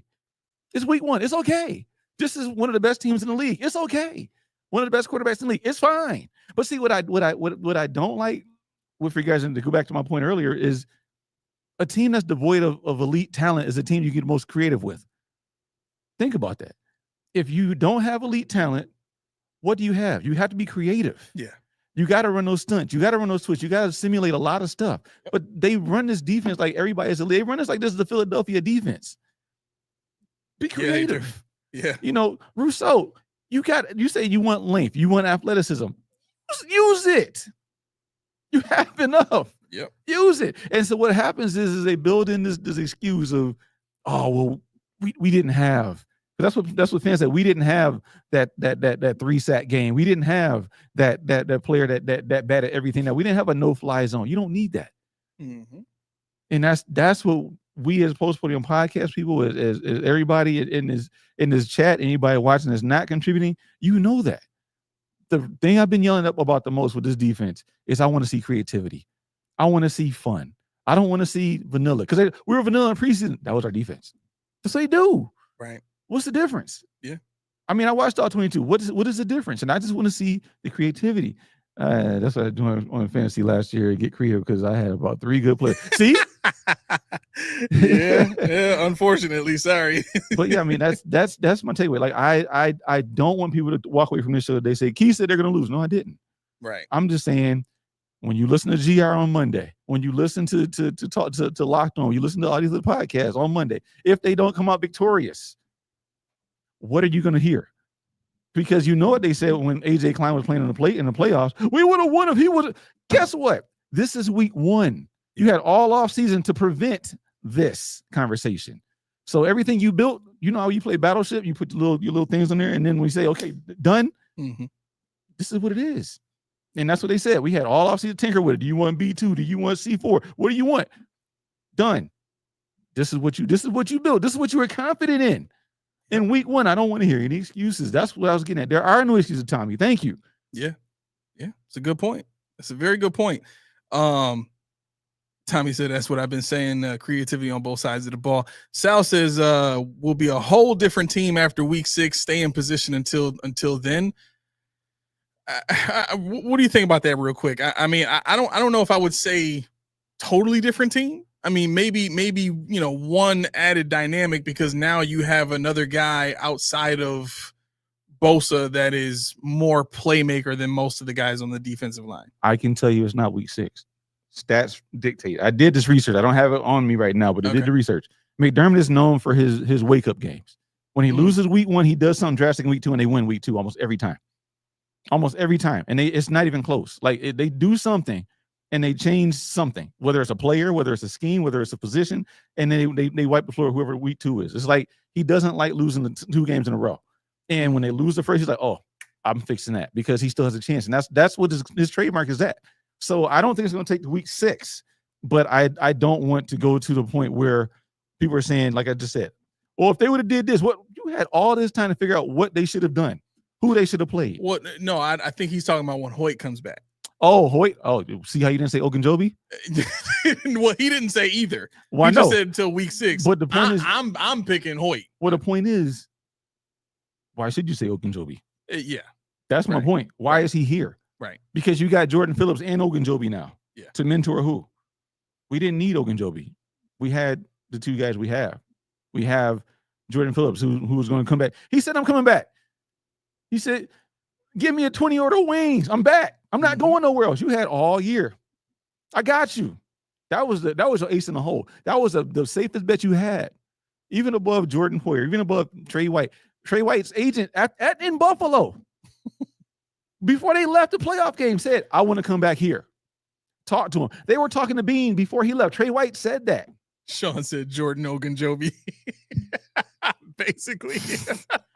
Yeah, it's synonymous. It's the same dude. So those are the guys that you're like, those are my ace in the holes. I can use those guys as the coaches on the field. We're not on the field, but on the sideline. I can use those guys in the meeting room. Yeah. And that's why I went to IR Trey White, because I don't want him playing. Yeah. Not because he sucks, but if you IR, where is he? He still goes to the meetings. He still can be, around Hairston. You talking about IR for the whole season? No, just opposed to Hairston. So, see, my thing is, and this is unpopular because everybody thinks this is the right move, but I'm like, Harrison's not going to take 4 weeks to get back. He should be about ready in a week or 2. Yep. In a week or 2, you got Trey White, who can still watch film with Hairston, with the position coach, who can still put stuff on tape and say, okay, I see your foot. Your leverage there is wrong. You're not at full speed, but correct that. Yep. And then guess what? Week 3, week 4, Harrison's on the field with a wealth of knowledge because he put it on the field. Now he can't get to the field. He can't see the field. He can't see the weight room. Right. He can't do nothing. He's losing 4 weeks, 5 weeks of valuable time as a rookie because they IR'd him. Yep. When you're not really Trey White, Dorian Strong. Is it a big drop off? Probably not. No, not at this point. So that's my point. Like, that move right there, and I think me and Tommy were talking about, I'm like, man, I just wish they would have thought about that. Just even if he's not full strength, he's not going to play. You didn't want him to play. Right. Just you got safeties. You're like I just said a while ago, your scheme is what wins you games. Just put the players in your scheme. You could have put Dorian Strong in there and figured it out for a week or two. Yeah. But instead, now we got to wait 5-6 weeks now. I want to stretch the show out just one more quick minute here to get to my man Tabonius Lex. Oh, he's in there. I say this every time. When y'all get a name like Tabonius Lex, I will shout it out like that with the horn too. So he says, if Sean McDermott would actually sit back and delegate, maybe our coordinators could actually express some creativity with play calling. I'm saying that too. Yeah. I mean, think about what Joe Brady has done in general with his offenses. The things he could do with a quarterback like, and here I go again. The things he could do with a quarterback like Josh Allen, like, come on. You know what I'm saying? The trick play that we saw in that Ravens game, I'm sure he's looking at like, yo, this is a big stage. It's a big opportunity for me to throw something in there. And if it works, he'll have to let me do more. That's the only reason you call plays like that. You know what I'm saying? In a situation that, you know, otherwise you wouldn't be allowed to. You know what I'm saying? It's like we're getting our butts kicked. Let's take a shot. And you do that, and then, you know, obviously the coach comes out, you know, we can't do stuff like that. All right, I shouldn't have did it. Fine. I'm like, but man, if it would have worked though, right? I'm like, man, it's gonna work one day. Watch. Right. Get your defense in line. No, yeah, no, I you know. So okay, so before we close out, are you going to be at the stadium on Sunday? Yes. So I will be there at the Reese T tent. We're going to be there from 8 a.m. till I think 7 p.m. But I got to do the pregame show, so we might be there till 8. Yep, I'll be at the game. So yeah, we'll see. I hope that the traffic moves better than it did. What was it? Whatever game we went to last year. It was me and Max sat in the parking lot in one spot for 2 hours. We listened to the whole postgame show without moving. We pulled out of the parking spot into the line to get out of the lot. Yeah. And just sat there for 2 whole hours. We listened to the whole shebang. Like, what just happened? Is this going on for real? So hopefully they just both of y'all put your seats back and just relax. I was playing my game. Like, But yeah, so I mean, you know, if I would have had my game, if I would have had, you know, maybe something more to look at besides the car in front of us, the license plate, I almost remember it now. Maybe even a glass of ice cold Reese tea. Maybe I would have been a little more, you know, with it. I would have been a little more patient because I had that refreshing factor. It's damn delicious. And it's still healthy. Yes. But that's what you can expect when you have Reese tea. But what do I know? See for yourself. Get yourself a case or an individual. Why get the individual? When you get a case, don't get the individual. Don't be this guy. I haven't had any since. You saw me drink it a while ago. That's it. I'm parched. He is not drinking anything since that day. I literally haven't. This is the first show I've done with no water or anything. It's bad. Wow. So, right. So, having said all that, don't be like me. Don't be a key. Get yourself after this show right over to Reese Tea. Get yourself a case. Tell me how much it costs. I don't know. Fine. But go ahead. Do your thing. After we get off this show, I want you to get on Reese Tea. And by the way, let them know. Post Put In Podcast sent you. Yes. Love you. Be great. Go Buffalo. Go Buffalo. All right. Let's see. Let's do this thing here real quick.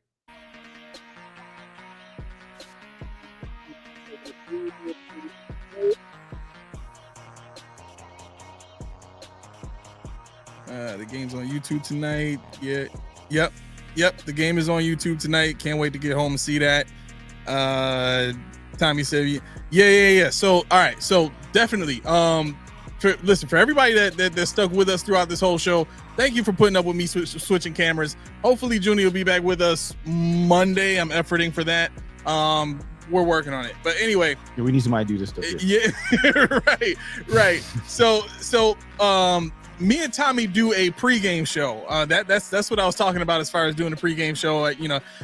But it's going to be the Reese Sweet Tea. The tailgate tea, because that's what we're. So it's Reese Tailgate Tea.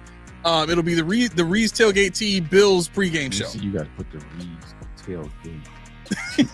Okay, we're good. Right, it's in there now. All right, so make sure, and this is going to be on his channel, so you got to be on Mafia Sports Report on YouTube in order to catch both of us doing this this pregame show. So make sure you check him out, and check us both out, giving you some pregame stuff and hanging with you until the game starts. You'll also get a kind of behind the scenes look, of the Reese T tent and how we're doing and all that kind of stuff. So it'll be cool to check us out. Other than that, everything you need to know about us in general, in terms of how to contact us and merchandise and membership stuff and all that, go to the description of the video. If you're not watching us on YouTube by now, what are you doing? Seriously, what are you doing? We appreciate everybody on every platform, of course. But if you want to get the perks, you got to come to YouTube. That's where the membership is. That's where you get all the stuff, and you get to hang with us like Dorothy did on the show live. So definitely get there, subscribe, like, hit that bell, make that thing so that you can get notifications like everything that we just gave you and more. All right. This has been Post Podium Podcast, home of the all truth, no sodium takes. I have been your co-host, Aramis. 40 keys. I'll see you later. All right, y'all have a great night. Peace.